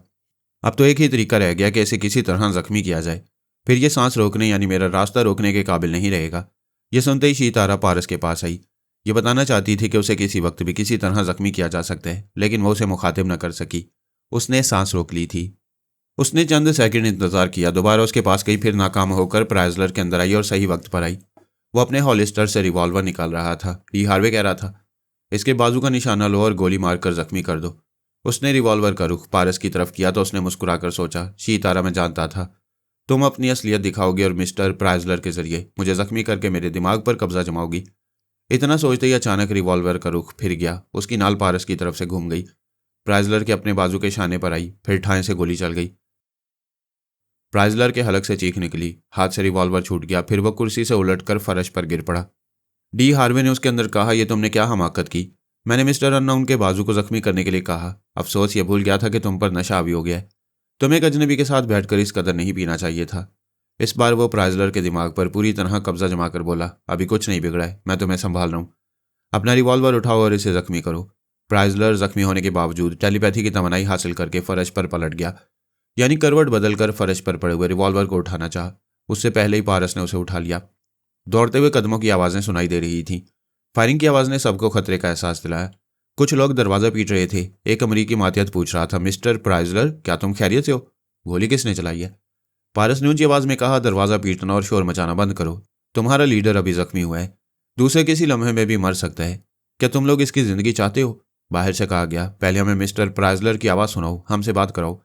पारस ने उसका निशाना लेते हुए कहा, कम ऑन, अपने मातियतों की ख्वाहिश पूरी करो। वो तकलीफ से कराते हुए बोला, मैं जख्मी हूं मगर मिस्टर अननोन के रहमो करम पर हूं। इसके खिलाफ कोई कदम ना उठाओ वरना ये मुझे मार डालेगा। बाहर से एक मातियत ने कहा, मिस्टर अननोन भूल रहा है कि इसकी वाइफ हमारे रहमो करम पर है। पारस ने कहा, जब तक मेरी वाइफ की सांस चलती रहेगी तुम्हारा लीडर भी सांस लेता रहेगा। इसकी ज़िंदगी चाहती हो तो मेरी वाइफ को बाहर गाड़ी में बिठाओ। मैं प्राइजलर को गन पॉइंट पर बाहर लाऊंगा और अपने साथ ले जाऊंगा। कल सुबह इसे वापस कर दूंगा। उस वक्त प्राइजलर सोच के जरिए डी हार्वे से कह रहा था, तमाशा क्या देख रहे हो, मेरी जान बचाओ। क्या तुम टेलीपैथी के जरिए सिर्फ दिमागों में घुसना जानते हो? कैसे बुरे वक्त में काम नहीं आ सकते? मुझे इल्ज़ाम ना दो। जितनी बर्दाश्त नहीं कर सकते उससे ज़्यादा पी लेते हो। मैंने इसे जख्मी करने को कहा, तुमने खुद ये हालत बना ली। अरे कितनी मर्तबा मेरी एक गलती को दोहराओगे? मुझे बचाने की कोई तदबीर करो। मैं कोशिश करता हूँ, फिलहाल ये जो कह रहा हूँ उस पर अमल करो। ये तुम्हें यरगमाल बनाकर कहीं ले जाना चाहता है। तुम इसके साथ चलो, मैं बाजी पलटने की कोशिश करूंगा। प्राइजलर ने ऊंची आवाज में कहा, मैं तुम्हारा लीडर हुक्म दे रहा हूँ। मिस्टर अननाउन के हुक्म की तामील करो और इसकी वाइफ को बाहर कार में ले जाकर बिठाओ। पारस ने कहा, और ये भी सुन लो कि सब लोग हमसे ज्यादा दूर रहें। कोई करीब आने की हमाकत करेगा तो अपने लीडर को जिंदा नहीं पाएगा। उस कमरे के बाहर डी हार्वे ने कमरे की मातियत के अंदर आकर कहा, मैं सुपर मास्टर का एक टेलीपैथी जाने वाला बोल रहा हूँ। अभी कमरे के अंदर तुम्हारे लीडर की हालत देखकर आ रहा हूँ। मातियत ने पूछा, हम कैसे यकीन करें कि तुम हमसे ताल्लुक रखते हो? कोई सवाल ना करो, लीडर को बचाने के लिए जरा अकल से काम लो। जिस गाड़ी में अननोन की वाइफ को बिठाया जाएगा उसके नीचे डिटेक्टिव वाला लगा दो। इस तरह मालूम होता रहेगा कि वो हमारे लीडर को यरगमाल बनाकर कहाँ ले जा रहा है। मातियत फौरन इस बेहतरीन मशवरे पर अमल करने बाहर चला गया। पारस ने कहा था कि जब उसकी वाइफ बखैरियत कार में बैठ जाएगी तो वो उनके लीडर प्राइजलर को लेकर कमरे से बाहर आएगा। कमरे के बंद दरवाजे के करीब आफरीन की आवाज़ सुनाई दी, मेरे महबूब, ये लोग मुझे बाहर एक कार में ले जाकर बिठाना चाहते हैं, तुम क्या कहते हो? वो बोला, तुम फौरन जाकर पिछली सीट पर बैठ जाओ, मैं इनके लीडर को चूहा बनाकर ला रहा हूँ, हम साथ चलेंगे। आफरीन उस दरवाजे से पलटकर बाहर जाने लगी। काली संगम की इमारत के बाहर वही सफ़ेद कार खड़ी हुई थी जिसका ड्राइवर एक स्याफाम शख्स था। उसने पिछली सीट का दरवाज़ा खोला। आफरीन अंदर आकर बैठ गई। कमरे के बंद दरवाजे के पास खड़ा हुआ एक मातियत कमेंट्री कर रहा था कि अन्ना उनकी वाइफ बाहर चली गई है और अब कार की पिछली सीट पर बैठ गई है। ये कमेंट्री इसलिए थी कि पारस उनके लीडर को बंद कमरे से बाहर लाए और उस सफ़ेद कार की तरफ ले जाए। फिर अचानक ही कमेंट्री करने वाले मातियत ने बौखला कर कहा, अरे गाड़ी रोको, अभी ना ले जाओ, अभी अननोन और मिस्टर प्राइजलर आने वाले हैं। मगर वो कार अचानक ही स्टार्ट होकर तेज़ रफ्तारी से दौड़ रही थी। पारस ने बंद कमरे के अंदर से चीख कर पूछा, ये तुम लोग किस गाड़ी की बात कर रहे हो? मेरी वाइफ खैरियत से तो है? वो कार इमारत के हाथे से बाहर निकलकर पूरी तेज़ रफ्तारी से जा रही थी। शीतारा इससे भी पहले उस स्याफाम ड्राइवर के दिमाग में रह चुकी थी, इसलिए बड़ी कामयाबी से आफरीन को अगवा करके पारस से बहुत दूर ले जा रही थी। फिर वह ज़रा सी देर के लिए ड्राइवर को छोड़कर प्राइजलर के दिमाग में आई और उसकी जुबान से बोली, तुम मुझे दुश्मन समझकर अपने अंदर नहीं आने दे रहे हो। इधर आफरीन भी सांस रोक लेती है। पता नहीं कार ड्राइव करने वाला कौन शख्स है। बहरहाल मैं कोशिश कर रही हूँ कि किसी के जरिए उस ड्राइवर तक पहुँच सकूँ। मैं तुम्हारी आफरीन को ज़रूर बचाऊंगी। ये कहते ही वो फिर से आफाम ड्राइवर के पास जाने लगी। वो बेचारा कार रोककर सोच रहा था कि उसे क्या हो गया था। वो ज़्यादा सोच समझ ना सका। डैशबोर्ड के पास रखे हुए फ़ोन का बजर सुनाई दिया। उसने रिसीवर उठाकर कहा, हेलो, मैं जगन्नाथ ड्राइवर बोल रहा हूँ। दूसरी तरफ से राब्ता ख़त्म हो गया। डी हार्वे काली संगम के एक फ़ोन के जरिए उसकी आवाज़ सुनते ही दिमाग में पहुंच गया। फिर से आफाम ड्राइवर को काली संगम की तरफ लौटने पर माइल किया। वो गियर बदलकर वापस जाना चाहता था। उसी वक्त शीतारा फिर उसके अंदर पहुंच गई। जब उसने देखा कि ड्राइवर कार को एक यू टर्न देकर वापस जाना चाहता है तो उसने कार को मोड़ने नहीं दिया, उसे सीधा तेज़ रफ्तारी से चलने पर मजबूर किया। डी हार्वे ने हैरानी से पूछा, मेरी ख्यालख्वानी ने असर क्यों नहीं किया? ये फिर अपने ही रास्ते पर ड्राइव कर रहा है। आफरीन इससे पहले भी एतराज़ करते हुए ड्राइवर से कह चुकी थी कि उसने उसके शौहर का इंतजार क्यों नहीं किया। ये गाड़ी कहाँ ले जा रहा है? शीतारा की मर्जी के मुताबिक ड्राइवर ने कहा था, मैं पारस साहब का खास आदमी हूँ। उनके वालिद ने टेलीपैथी के जरिए मुझसे कहा है कि तुम्हें दुश्मनों से दूर ले जाऊँ। आफरीन ने कहा, मैं पारस के वालिद मोहतरम से बात करना चाहती हूँ। वो बोला, वो भी नहीं है, पारस साहब की मदद करने के लिए काली संगम गए हुए हैं। वो बाप बेटे आगे किसी जगह हमें मिलेंगे। आफरीन मुतमईन हो गई। उसने ये नहीं पूछा कि ड्राइवर ने कार क्यों रोक दी थी, फिर वापस मुड़ते मुड़ते इरादा क्यों बदल दिया, वो पहाड़ी रास्ते पर क्यों जा रहा था। उस वक्त आफरीन ने यही सोचा कि ड्राइवर शायद रास्ता भूल कर रुक गया था, अब फिर सही रास्ते पर चल रहा है। उधर पारस प्राइजलर की गर्दन एक हाथ के शिकंजे में लेकर उसकी कनपड़ी से रिवॉल्वर लगाकर चैलेंज कर रहा था कि मेरी वाइफ ना मिली तो तुम्हारा लीडर भी जिंदा नहीं बचेगा। मेरी वाइफ से कार फोन के जरिए रब्ता करो। एक अमरीकी मातियत ने कहा, हमने अभी रब्ता किया था। हमारा टेलीपैथी जाने वाला डी हार्वे उस ड्राइवर के दिमाग में पहुंच गया। तुम लोग झूठ बोल रहे हो। तुम्हारा डी हार्वे उसे अगवा करके ले जा रहे ताकि मेरी वाइफ को कहीं छुपाकर लीडर की जिंदगी का सौदा करे। मातियत ने कार फोन का नंबर डायल करते हुए कहा, मैं अभी बात कराता हूँ, तुम्हें इत्मीनान हो जाएगा। रब्ता कायम हो गया। डैशबोर्ड के करीब रखे हुए फोन के बजर ने ड्राइवर को मुतवज्जा किया। उसके अंदर बैठे हुए डी हार्वे ने उसका हाथ बढ़ाकर रिसीवर उठाया, लेकिन वहां शीतारा भी थी। उसने ड्राइवर के जरिए रिसीवर को जोरदार झटके से खींचा तो तार टूट गया। उसने रिसीवर को खिड़की से बाहर फेंक दिया। डी हार्वे ने ड्राइवर के अंदर गुस्से से कहा, गधे के बच्चे, ये तूने क्या किया? सच बता, क्या तू किसी का मामूल और ताबेदार है? कोई तेरे अंदर है? ड्राइवर परेशान होकर सोचने लगा, पता नहीं मेरे अंदर कौन बोल रहा है। बोलने वाला खुद गधा होगा। पता नहीं मैंने वो रिसीवर बाहर क्यों फेंक दिया। मैं तो ये भी नहीं जानता कि कहाँ जा रहा हूँ। डी हार्वे ने उसके जरिए गाड़ी रोकने की कोशिश की। शीतारा उसकी कोशिशों को नाकाम बनाने लगी। इस कशमकश में स्टीयरिंग बहकने लगा। आफरीन ने कहा, होश में रहो, एक तरफ पहाड़ी और दूसरी तरफ गहरी ढलान है, गाड़ी को काबू में रखो। वहां दो टेलीपैथी जाने वालों के दरमियान रस्साकशी जारी थी। स्टीयरिंग बहक रहा था, गाड़ी डगमगा रही थी। इन हालात में वही हुआ जो होना था। गाड़ी एक सेम तो घूमकर ढलान पर गई, फिर किसी टेलीपैथी जाने वाले के काबू में ना रही। दाएं बाएं उल्टी सीधी लुढ़कती हुई गहरी पस्ती में गई, फिर एक चट्टान से टकराई तो जबरदस्त धमाका हुआ। पेट्रोल की टैंकी फट गई थी, इसके साथ ही वो आग के शोलों में गिर गई थी। ऐसे वक्त में बाहर वालों को जिंदगी और अंदर वालों को मौत मिलती है। वह दोनों दिमागी तौर पर अपनी जगह हाजिर हो गए थे। प्यार के फूल निछावर करने वाली कश्मीरन के लिए हाजिरी की कोई जगह नहीं रही थी। उसकी हाजिरी अदम के खाते में लिख दी गई थी। अलविदा कश्मीर की बेटी, अलविदा। तू जाते जाती भी कश्मीरियों के बका के लिए अमरीकी फौजियों के सियाचिन में कभी फौजी अड्डा बनाने नहीं देगी। अब यहां से तेरा महबूब दुश्मन के लहू से दीवारें चीन बनाता हुआ जाएगा। अलविदा ऐ दुख्तरे कश्मीर, अलविदा। प्राइजलर कश्मीर में क़याम अमन के बहाने सियाचिन में अमरीकी फौजी अड्डा कायम करने आया था। दिफाई नुक्ता नज़र से पाकिस्तान के लिए सियाचिन ग्लेशियर का इलाका बहुत अहम था और मुस्तकबिल के सुपर पावर चीन को पसपा करने के लिए अमेरिका की नज़रों में भी इस इलाके की बहुत अहमियत थी।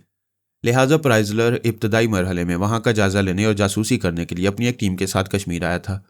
उसका ख्याल था कि वह लद्दाख में भारतीय फौजियों और बल्तिस्तान में पाकिस्तानी फौजियों की कमजोरियां और उनके फौजी राज मालूम करके बड़ी हिकमत अमली से दोनों के दरमियान कशीदगी खत्म कराएगा और इलाके की सलामती के नाम पर अपने फौजी कैंप कायम करेगा।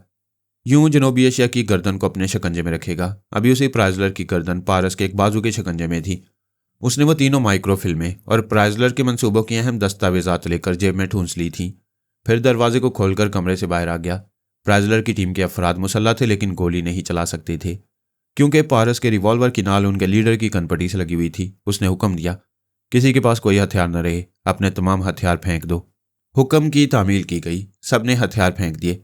फिर पारस ने पूछा, कार टेलीफोन पर बात क्यों नहीं हो रही और तुम्हारा वो डी हार्वे क्या चालाकियां करता फिर रहे? प्राइजलर के एक मातिहत ने कहा, कार के टेलीफोन में कोई गड़बड़ हो गई है, तुम इत्मीनान रखो, हमारा टेलीपैथी जाने वाला डी हार्वे तुम्हारी वाइफ को वापस ले आएगा। उधर डी हार्वे दिमागी तौर पर अपनी जगह यानी वॉशिंगटन के आर्मी हेडक्वार्टर वाले बंगले में हाजिर हो गया और सोच रहा था कि यह तो बहुत बुरा हुआ। अगर मिस्टर अननोन को अपनी वाइफ की मौत का पता चलेगा तो वो मिस्टर प्राइजलर को गोली मार देगा। दूसरी तरफ शीतारा अपनी रिहाइशगाह के बेडरूम में हाजिर होकर सोच रही थी, जो हुआ वो अच्छा भी हुआ और बुरा भी। वो चाहती थी कि आफरीन हमेशा के लिए पारस से जुदा हो जाए, लेकिन वो उसकी जान लेना नहीं चाहती थी। यह अंदेशा था कि कभी भेद खुलेगा तो पारस उसे माफ नहीं करेगा। उसने सोचने में ज्यादा वक्त ज़ाया नहीं किया। एक अंदेशा यह भी था कि वो फौरन पारस के पास अपनी सफाई के लिए नहीं पहुंचेगी तो दूसरा टेलीपैथी जाने वाला पारस को उसके खिलाफ भड़काएगा। अब वो पछता रही थी और सोच रही थी कि आफरीन को पारस से दूर करने के लिए अगवा न करती तो यूं ना मारी जाती।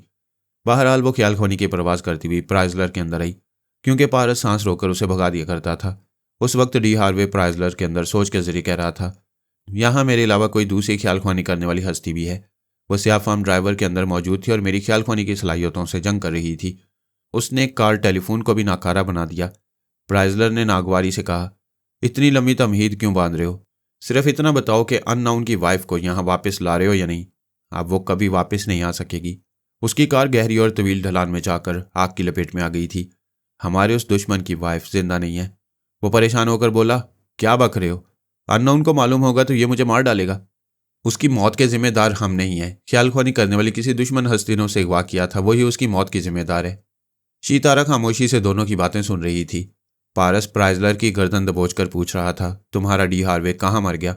मुझे कब तक अपनी वाइफ का इंतजार करना पड़ेगा? शीतारा प्राइजलर के दिमाग से निकलकर उसके मातिहत के दिमाग में आई। फिर उसकी जुबान से पारस को मुखातिब करते हुए बोली, अननाउन, तुमसे एक अफसोसनाक बात छुपाई जा रही है। डी हार्वे इस वक्त प्राइजलर के अंदर छुपा हुआ है। ये तुमसे सौदेबाजी के लिए तुम्हारी वाइफ को अगवा करके ले जा रहा था। मैंने इसे रोकना चाहा तो उसने वो कार गहरी खाई में गिरा दी। तुम जिसका इंतजार कर रहे हो अब वो इस दुनिया में नहीं है। पारस पर जैसे सख्ता सा तारी हो गया। उसे कानों से सुनकर भी यकीन नहीं आ रहा था कि उसके दिल की धड़कनों से लगकर जीने वाली यूं अचानक मारी गई है। मोहब्बत करने वाले ये मानने को तैयार नहीं होते कि मोहब्बत फना हो सकती है। प्राइजलर ने घबराकर अपने मातिहत से पूछा, तुम किसी औरत की आवाज़ में क्या बकवास कर रहे हो? ये नहीं सोचते कि इसकी बीवी को कुछ होगा तो ये मुझे जिंदा नहीं छोड़ेगी? मातिहत ने कहा, सर मैं औरत की आवाज़ में नहीं बोल रहा हूँ। मेरे अंदर कोई ख्याल खोनी करने वाली है, वही मेरी जुबान से बोल रही है। पारस ने उसकी गर्दन पर अपनी गिरफ्त सख्त करते हुए सवाल किया, मैं पूछता हूँ अभी तुम्हारे अंदर वो बदमाश डी हार्वे मौजूद है या नहीं? गर्दन फंसी हुई थी। वो फंसी हुई आवाज़ में बोला, प्लीज़ ज़रा गिरफ्त ढीली करो, मुझे बोलने दो। मैं बड़ी से बड़ी कसम खाकर कहता हूँ कि डी हार्वे ने उसे अगवा नहीं किया था। ये औरत जो भी इल्ज़ाम दे रही थी इसी ने अगवा किया था। डी हार्वे से बचाना चाहता था लेकिन इस औरत ने गाड़ी को खाई में गिरा दिया। शीतारा ने मातिहत की जुबान से कहा, तुम मेरी सच्चाई को उलट कर बोल रहे हो। अगर तुम सच्चे हो तो जवाब दो, क्या तुम डी हार्वे के जरिए अननोन पर तनवीमी अमल करके इसे अपना ताबेदार बनाना नहीं चाहते थे? बिल्कुल नहीं, तुम झूठ बोल रही हो। चलो मैं झूठी हूँ। ये बताओ, क्या डी हार्वे ने तुम्हें ये नहीं बताया कि अननाउन 1.5 लीटर शराब पीने के बाद भी नशे में नहीं है और पराई सोच की लहरों को महसूस कर लेता है, लिहाजा इसे जख्मी करके इसके अंदर पहुंचना होगा? तुम फिर झूठ बोल रही हो। मैं मिस्टर अननाउन से एक अहम खुफिया काम लेने वाला था, फिर भला इसे जख्मी क्यों करता? तो फिर तुमने हॉलिस्टर से रिवॉल्वर निकालकर अननाउन का निशाना क्यों लिया था? ऐसे वक्त मैंने रिवॉल्वर की नाल को तुम्हारी तरफ घुमा दिया था, इसी वजह से तुम जख्मी हो।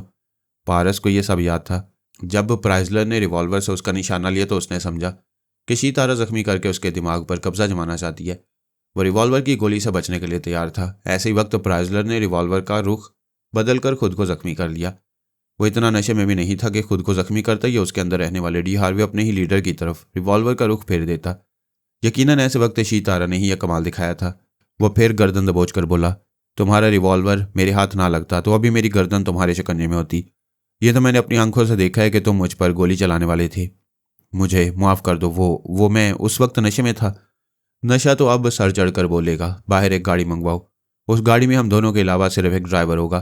तुम्हारी टीम के ये सूरमा लोग हमारे पीछे आ सकते हैं लेकिन आने के काबिल नहीं रहेंगे। शीतारा ने मातियत के जरिए कहा, तुम इसे कहीं भी ले जाओ, मैं किसी को तुम्हारे पीछे नहीं आने दूंगी। बलराम ने उस बड़े हॉल में आकर कहा, मिस्टर अननोन, बाहर तुम्हारे लिए गाड़ी आ चुकी है। पारस दुश्मन की गर्दन दबोचे उसे निशाने पर रखकर वहां से जाने लगा। जब वो दरवाजे पर पहुंचा तो शीतारा बोली, जरा ठहरो, अभी मैंने बलराम के ख्यालात पढ़े हैं। उसने गाड़ी के नीचे डिटेक्टिव इंडिकेटर लगाया है। तुम अपने शिकार को जहां ले जाओगे उन्हें मालूम होता रहेगा। मैं अभी वो इंडिकेटर अलग करके फेंकवाती हूँ। पारस दरवाजे पर रुक गया। बलराम बेख्तियार बाहर गाड़ी के पास दौड़ता हुआ आया, फिर जमीन पर लेटकर गाड़ी के नीचे लगाए हुए डिटेक्टिव इंडिकेटर को निकालकर नीचे से निकला और उसे दूर फेंक दिया। पारस दरवाजे पर से ये सब कुछ देख रहा था। फिर वो प्राइजलर को लेकर गाड़ी की अगली सीट पर आया। उसके पीछे कोई ना आ सका। शीतारा ने मातियत के जरिए फर्श पर पड़े हुए एक हथियार को उठा लिया था और कह रही थी, कोई भी बाहर जाना चाहेगा तो मैं उसे गोली मार दूंगी। डी हार्वे ने दूसरे मातियत के जरिए कहा, मैं यहाँ के फौजी अफसरान के दिमागों में कई बार जा चुका हूँ। इनके ख्यालात ने बताया है कि पूजा नामी एक ख्यालख्वानी करने वाली से वो परेशान है, क्योंकि वो फरहाद के बेटे पारस को सिर्फ गिरफ्तार कराना चाहती है लेकिन किसी को इजाज़त नहीं देती कि उसे हलाक किया जाए। तुम वही पूजा हो? हाँ, मैं वही पूजा हूँ। तो फिर गलत नाम बता रही हो। भारत में ख्यालख्वानी करने वाली सिर्फ एक शीतारा है। टेलीपैथी जानने वालों की फहरिस्त में किसी पूजा का नाम नहीं है। फिर ये कि शीतारा पारस की दीवानी है, ये सब जानते हैं। नाम से कोई फर्क नहीं पड़ता। चलो मैं शीतारा हूँ। फिर ये कि समझौते की कोई राह निकाल लो। हम दोनों की जिद से वो औरत मारी गई। फिर ये कि जैसे भी मारी गई उसका फ़ायदा तुम्हें पहुंच रहा है। एक सौगन का कांटा पाँव से निकल गया। बेशक वो मेरे महबूब को छीन रही थी लेकिन मैं उसे हलाक करना नहीं चाहती थी। इसे तस्लीम करो कि वो हम दोनों की गलतियों से हलाक हुई है। हमारी गलती से मिस्टर प्राइजलर को हलाक नहीं होना चाहिए। तुम चाहो तो पारस को इसके कत्ल से बाज रख सकती हो। हम तुम्हारी बड़ी से बड़ी शर्त कबूल करके अपने लीडर की जिंदगी चाहते हैं। मैं कोई शर्त पेश करना नहीं चाहती, अब वही करती रहूंगी जो पारस चाहेगा। तो फिर हमारे ये तमाम आदमी अपने लीडर को बचाने जाएंगे। तुम तनहा कितने लोगों को रोकोगी? डी हार्वे ने यह कहते हुए अपने आलाकार के जरिए उस मातियत पर गोली चला दी जिसके अंदर वो मौजूद थी। उसके मरते ही तमाम मातियत फर्श पर से हथियार उठा उठाकर बाहर की तरफ दौड़ने लगे ताकि दूसरी गाड़ी में पारस का ताक़ुब कर सकें। डी हार्वे प्राइजलर के दिमाग में आते जाते हुए अपने आदमियों को बता सकता था कि पारस उसे किस रास्ते से कहाँ ले जा रहा है, लेकिन बाहर पहुंचते उन सब पर गोलियां बरसने लगीं। शीतारा बाहर खड़े हुए बलराम के अंदर पहुंच गई और उसके जरिए सब मशीन गन से गोलियां चला रही थी। वो 4 नीचे गिरे, बाकी ने इधर उधर छलांगे लगाकर छुपने की जगह बनाते हुए बलराम पर गोलियां चलाईं। उसके हाथों से सब मशीन गन छूट गई। उसके मरते ही वो सब दौड़ते हुए गाड़ियों की तरफ गए और उनमें बैठने लगे। ऐसे वक्त शीतारा ने फिर एक शख्स के दिमाग पर कब्जा जमाकर गोलियां चलाईं। 2 मातियत नीचे गिरे, तीसरे ने शीतारा के आलाकार को शूट कर दिया। डी हार्वे तमाम मातियतों के अंदर बारी बारी जाकर समझा रहा था कि कोई मुंह से आवाज़ ना निकाले, वरना वो उनके अंदर आकर उन्हें अपना आलाकार बनाएगी। सब उसकी हदायत पर अमल कर रहे थे। शीतारा ने 3 मातियतों की आवाज़ें सुनी थी। वो तीनों मुकाबले में हलाक हो गए थे। कोई और उसके काबू में नहीं आया, क्योंकि वो सब गूंगे बनकर 3 गाड़ियों में जा रहे थे और अब वो उन्हें रोक नहीं सकती थी।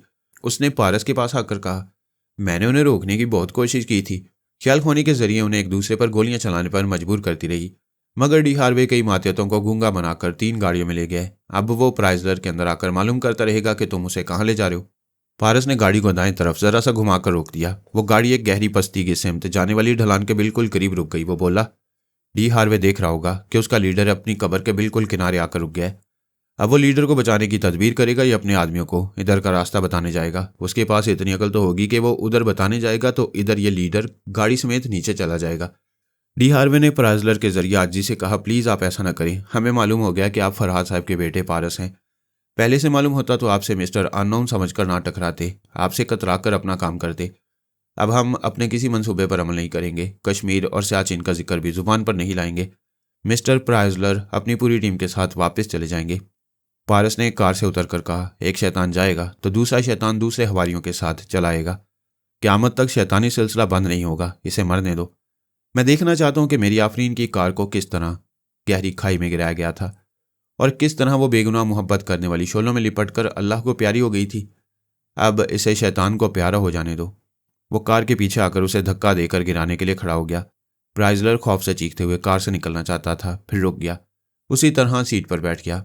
शीतारा ने उसकी जुबान से कहा, डी हार्वे से बचाना चाहता है, मैं इसे सीट पर बिठाए रखूंगी, तुम अपना काम करो पारस। पारस ने कहा, हाँ वैसा ही मंजर होना चाहिए। तुम आफरीन को बचाना चाहती थी और ये कार समेत उसे गिराना चाहता था। तुम दोनों के दरमियान जद्दोजहद होती रही और वह बेचारी जान से गई। चलो तुम दोनों फिर वैसी ही जद्दोजहद करो। ये कहकर उसने गाड़ी के पिछले हिस्से पर एक पैर रखकर पूरी कुव्वत से धक्का दिया। वह बिल्कुल किनारे पर थी। धक्का लगने से आगे बढ़कर ढलान की तरफ झुकी। डी हार्वे ने प्राइजलर के दिमाग पर पूरी तरह कब्जा जमाने की कोशिश की ताकि शीतारा उसे ना रोक सके और वो गाड़ी से बाहर छलांग लगा दे, लेकिन दोनों के दरमियान वही जंग जारी रही जो आफरीन की कार के ड्राइवर के दिमाग में रही थी। गाड़ी तेजी से ढलान की तरफ जाती उलट गई। इसी तरह उलट पलट कर लुढ़कती हुई बड़े बड़े पत्थरों से टकराती हुई गहरी पस्ती की तरफ जाने लगी। फिर एक जबरदस्त धमाका हुआ और गाड़ी शोलों में गिर गई। पारस ने गहरी संजीदगी और सदमे से देखा, उसे इन शोलों में अपनी आफरीन नजर आ रही थी। डी हार्वे दिमागी तौर पर अपनी जगह हाजिर हो गया। उसने मोबाइल फोन उठाकर सुपर मास्टर से राब्ता किया, फिर कहा, प्राइजलर इज नो मोर, वो अपनी गलती से मारा गया है। पिछले सुपर मास्टर ने सोनिया सानी की धमकी के मुताबिक इस्तीफा दे दिया था, उसकी जगह दूसरा आया था। उसने हैरानी से कहा, प्राइजलर बहुत जबरदस्त प्लान मेकर था, तुम भी उसके साथ थे, जान पर खेल जाने वालों की एक टीम भी थी, फिर ये कैसे हो गया? सिर्फ एक गलती से, और वो ये कि उसने दुश्मन को पहचानने में धोखा किया। उसे जख्मी किए बगैर मैं उसके दिमाग में नहीं जा सकता था, लेकिन वो बहुत मक्कार था। अभी आखिरी वक्त में मालूम हुआ कि वो फरहाद का बेटा पारस है। ओह गॉड, क्या तुम्हें और प्राइजलर को मालूम नहीं था कि पारस इन दिनों कश्मीर में है? मालूम था और यह शुबा भी था कि शायद वो भारतीय फौजी अफसर कीदार शर्मा के भेस में मारा गया है। पिछले सुपर मास्टर ने ताकीद की थी कि उसकी मौत की तस्दीक करूं, और जब तक तस्दीक ना हो तब तक अजनबी दोस्तों और दुश्मनों से मोहतात रहा जाए। इतनी ताकीद के बावजूद तुम लोग मोहतात न रह सके। हमने कोताही नहीं की, उसके दिमाग में घुसने की हर मुमकिन कोशिश की, लेकिन प्राइजलर उसे जख्मी करने की बजाय खुद अपने हाथों से जख्मी हो गया। बाद में भेद खुला कि शीतारा ऐसा कर रही है और वो अननोन पारस है। तमाम ख्याल ख्वानी करने वालों को मेरे पास बुलाओ और खुद भी आओ। उसने फ़ोन बंद करके डी क्रेन, डी मोरा और दाऊद मंडोला, जॉन विल्सन को ख्याल ख्वानी के जरिए मुखातिब करके उन्हें सुपर मास्टर के पास आने के लिए कहा। फिर खुद उसके पास पहुंच गया। वो ख्याल ख्वानी करने वाले 3D फौजी हेडक्वार्टर में रहते थे। 15 मिनट में सुपर मास्टर के पास पहुंच गए। दाऊद मंडोला ख्याल ख्वानी के जरिए एक सिपाही के दिमाग में आ गया। उन सबको प्राइजलर की नाकामी और मौत के बारे में बताया गया। फिर सुपर मास्टर ने कहा, सेंट्रल और जनूबी एशिया पर मुसल्लत रहने के लिए कश्मीर और सियाचिन हमारे लिए बहुत ज़रूरी है। मुस्तकबिल के सुपर पावर बनने वाले चीन को सिफर पावर बनाने के लिए इन इलाकों पर हमारा तसल्लत लाजमी है। एक प्राइजलर के मरने से कोई फ़र्क नहीं पड़ेगा। एक नाकामी से तजुर्बात हासिल करके आइंदा कामयाबी हासिल की जा सकती है। डी हार्वे ने कहा, एक और बड़ा नुकसान हुआ है। प्राइजलर जितने मंसूबे और नक्शे बनाकर ले गया था वो सब पारस उससे छीन कर ले गया है। अब यह सबूत बाबा साहब के दायरे में रहेगा कि हम अमरीकी इलाकों में क्या करना चाहते हैं। सुपर मास्टर ने कहा, हाँ यह हमारे हक में अच्छा नहीं हुआ। ताहम सियासी बिसात पर हम अपनी पॉलिसियाँ तब्दील करेंगे। जब तक हमें कामयाबी नहीं होगी, किसी न किसी बहाने कश्मीरी अवाम पर होने वाले मुजालिम को जारी रहने देंगे, ताकि कश्मीरी ये तस्लीम कर लें कि उन्हें भारतीय मुजालिम से अमेरिका ही निजात दिला सकता है। फिर हम इसी शर्त पर उन्हें निजात दिलाएंगे कि वो हमारे ज़ेर असर रहें, पाकिस्तान और भारत से सिर्फ हस्बे ज़रूरत ताल्लुक़ रखें। अमेरिका की फ़ौज उन्हें बैरूनी हमलों से महफूज रखेगी। दाऊद मंडोला ने कहा, आपका प्राइजलर ऐसे ही मंसूबों के साथ गया था। आइंदा भी जितने प्राइजलर जैसे बासलाहियत लोग जाएंगे वो नाकाम होते रहेंगे। ये तुम किस बुनियाद पर कह रहे हो? इस बुनियाद पर कि हम रास्ते के कांटे हटाए बगैर चलते हैं और अपने पाँव लहू लुहान करते हैं। जब तक वहाँ पारस है, आप बिल्ली के गले में घंटी बांधने के मंसूबे ही बनाते रहेंगे, हासिल कुछ नहीं होगा। दुरुस्त कहते हो, हम पहले पारस को वहाँ से हटाने की कोशिश करेंगे। हो सकता है हम इस इलाके से तो क्या, इस दुनिया से भी पारस को निकाल दें। आखिर वो भी इंसान है और किसी दिन मरने के लिए ही पैदा हुआ है। तो फिर पहली कोशिश पारस से निमटने की होगी, उसके बाद हम कश्मीर और सियाचिन के मसले को हल करेंगे। सुपर मास्टर ने दाऊद मंडोला से कहा, मिस्टर जॉन विल्सन, तुम इस मुहिम के लिए मौजू हो। मैं चाहता हूं कि तुम पारस की शारक तक पहुंचने के लिए कोई ऐसी प्लानिंग वो बात काट कर बोला, मैंने टेलीपैथिक इल्म हासिल करते ही पहली और आखिरी प्लानिंग ये की थी कि फरहाद और उसकी फैमिली के किसी मेंबर से बराह रास्त नहीं टकराऊंगा। इसीलिए इस्लामाबाद में फरहाद के पूरे खानदान की मौजूदगी का इल्म होते ही मैं वहां से चला आया हूँ। ये तुम बुजदिली की बातें कर रहे हो? मुझे बुजदिल कहलाना पसंद है, मगर दूसरे टेलीपैथी जानने वालों की तरह हराम मौत मरना मंजूर नहीं। मिस्टर जॉन विल्सन, क्या हमारे हुकाम ने तुम्हें टेलीपैथिक इल्म देकर गलती की है? आज मैं तुम लोगों को ये बुरी खबर सुनाता हूँ कि मैं जॉन विल्सन नहीं हूँ। सबने चौंक कर उस सिपाही को देखा जिसकी जुबान से वो बोल रहा था। फिर सुपर मास्टर ने पूछा, तुम कौन हो? शायद तुम लोगों को यकीन नहीं आएगा, मैं दाऊद मंडोला हूँ। क्यों फजूल बातें करते हो? दाऊद मंडोला को गोली मारकर गहरे समुद्र में फेंक दिया गया था। ऐसा क्यों किया गया था? उसका जुर्म क्या था? क्या सिर्फ इसलिए कि वो यहूदी था? बेशक हम यहूदियों को अपने सर पर बिठाते हैं, लेकिन अहम मामलात में उन पर भरोसा नहीं करते हैं। ये बात यहूदी अच्छी तरह समझती हैं, इसलिए हम भी तुम पर भरोसा नहीं करते हैं। सिर्फ मुसलमान कौम ऐसी है कि अमेरिका से धोखा भी खाती है और उस पर भरोसा भी करती है। मिस्टर जॉन विल्सन, क्या तुमने यहूदी मजहब इख्तियार कर लिया है? कुछ ऐसी ही बात है। किस्सा यह है कि दाऊद मंडोला जैसा मैकेनिक ही ट्रांसफार्मर मशीन को दुरुस्त कर सकता था, लेकिन तुम्हारे हुक्काम और फौजी उस यहूदी को न मशीन का नक्शा दिखाना चाहते थे, न मशीन तक पहुंचने देते थे। फिर एक तवील अरसे के बाद मजबूर होकर मंडोला से ही मशीन को दुरुस्त कराना पड़ा। मगर तुम लोगों ने फैसला कर लिया था कि मशीन सही तौर से काम करने लगेगी तो मंडोला को गोली मार दी जाएगी।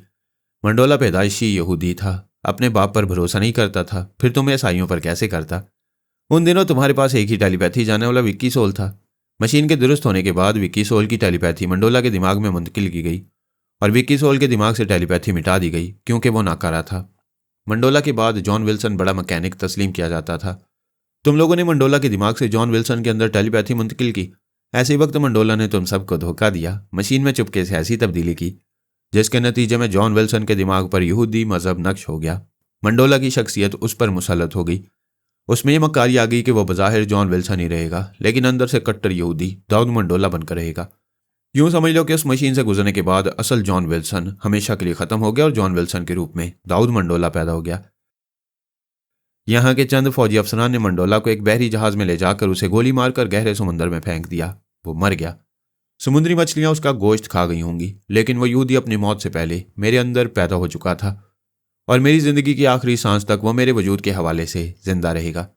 सुपर मास्टर और 3D बड़ी हैरानी और बेयकीनी से उस सिपाही को देख रहे थे जिसकी जुबान से बैक वक्त जॉन विल्सन और दाऊद मंडोला बोल रहा था। डी हार्वे ने कहा, मिस्टर जॉन विल्सन, तुम्हारी ये बातें किस्सा कहानी लग रही हैं। हम जानते हैं कि यहूदी बड़े मकार होते हैं। मंडोला ऐसी हेरा फेरी कर सकता था, फिर भी हमें यकीन नहीं आ रहा है। क्या यकीन करने के लिए मेरा बागियाना अंदाज काफ़ी नहीं? जॉन विल्सन जिंदा होता तो वो यहूदियों की हमायत में कभी ना बोलता। वो बेचारा विल्सन तो जिंदा रहकर भी मर चुका है और दाऊद मंडोला मरकर भी जिंदा है और जिंदा रहेगा। हाँ, मेरे पास जॉन विल्सन का सिर्फ चेहरा रह गया है। इसे मैंने प्लास्टिक सर्जरी के जरिए तब्दील कर दिया। मैं एक तवील अरसे से देख रहा हूँ कि आज तक ट्रांसफार्मर मशीन के जरिए जितने भी टेलीपैथी जानने वाले पैदा हुए, उनमें से 80% फरहाद या उसके किसी फैमिली मेंबर के हाथों मारे गए या उनके जेर असर रहने लगे। मैं ऐसी नादानी नहीं करूँगा जिसके नतीजे में फरहाद, उसके दोनों बेटों या सोनिया सानी को कभी मेरा सुराग मिले।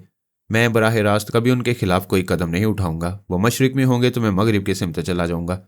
तुम लोगों को भी नहीं मालूम होगा कि मैं कहाँ हूँ और क्या करता फिर रहा हूँ। और मैं कश्मीर सिर्फ इसलिए नहीं जाऊंगा कि वहाँ पारस है। सुपर मास्टर ने पूछा, यानी मुख्तसर अल्फाज में ये कहना चाहते हो कि यहूदी अल्पा और टेरी आदम की तरह तुमने भी हमारा साथ छोड़ दिया है? ऐसी बात भी नहीं है। हम यहूदी और ईसाई एक दूसरे के लिए लाजम मलजूम है। हम जब तक एक दूसरे के काम आते रहेंगे तब तक इस्लामी ममालिक हमारे दबाव में रहेंगे। ये तमाम इस्लामी ममालिक को मालूम हो चुका है कि दुनिया के नक्शे में एक चूंटी का साइज रखने वाले इसराइल के पास 200 एटम बॉम्ब है और ये अमेरिका की मेहरबानी और ताउन से है। लिहाजा मैं भी तुम लोगों से ताउन करूंगा। जब तुम पारस के मुकाबले पर ही नहीं रहोगे तो ताउन क्या करोगे? अभी नहीं बताऊंगा कि क्या करने वाला हूं, मगर जो कुछ भी करूंगा उससे कश्मीर में अमेरिका के मकासद पूरे होते रहेंगे। ये मुसलमान इसराइल से नफरत करते हैं और अमेरिका के ज़ेर असर रहते हैं। कश्मीर के मुसलमान भी ऐसे ही हैं।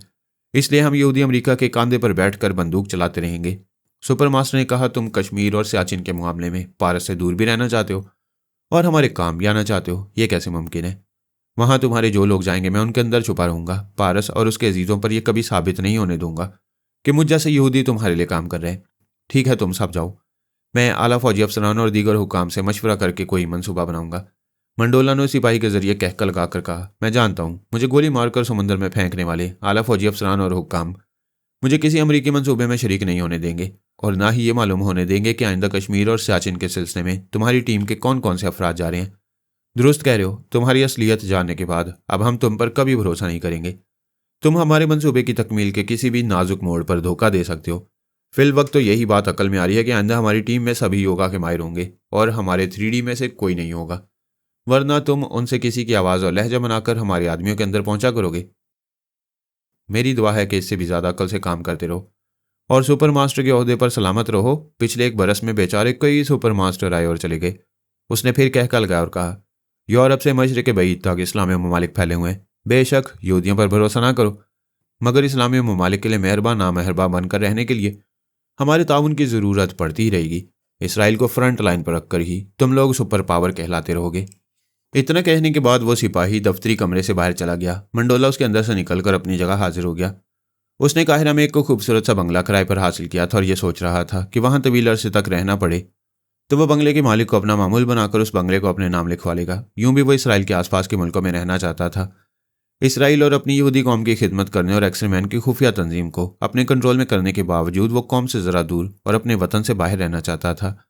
उसे मालूम था कि यहूदियों के हज़ारों दुश्मन इसराइल में आते जाते रहते हैं। गैर मुल्की एजेंट और बाबा साहब के दायरे के जासूस भी छुपे रहते हैं। फिर फरहाद अली तैमूर का कोई बेटा या कोई ख्याल ख्वानी करने वाला भी वहां पहुंचता रहेगा। लिहाजा वो अपने वतन से मोहब्बत करने के बावजूद वतन से बाहर रहने में अपनी सलामती समझता था। अब वो सोच रहा था कि सुपर मास्टर और आला फौजी अफसरान उसके दोबारा जी उठने से परेशान होंगे।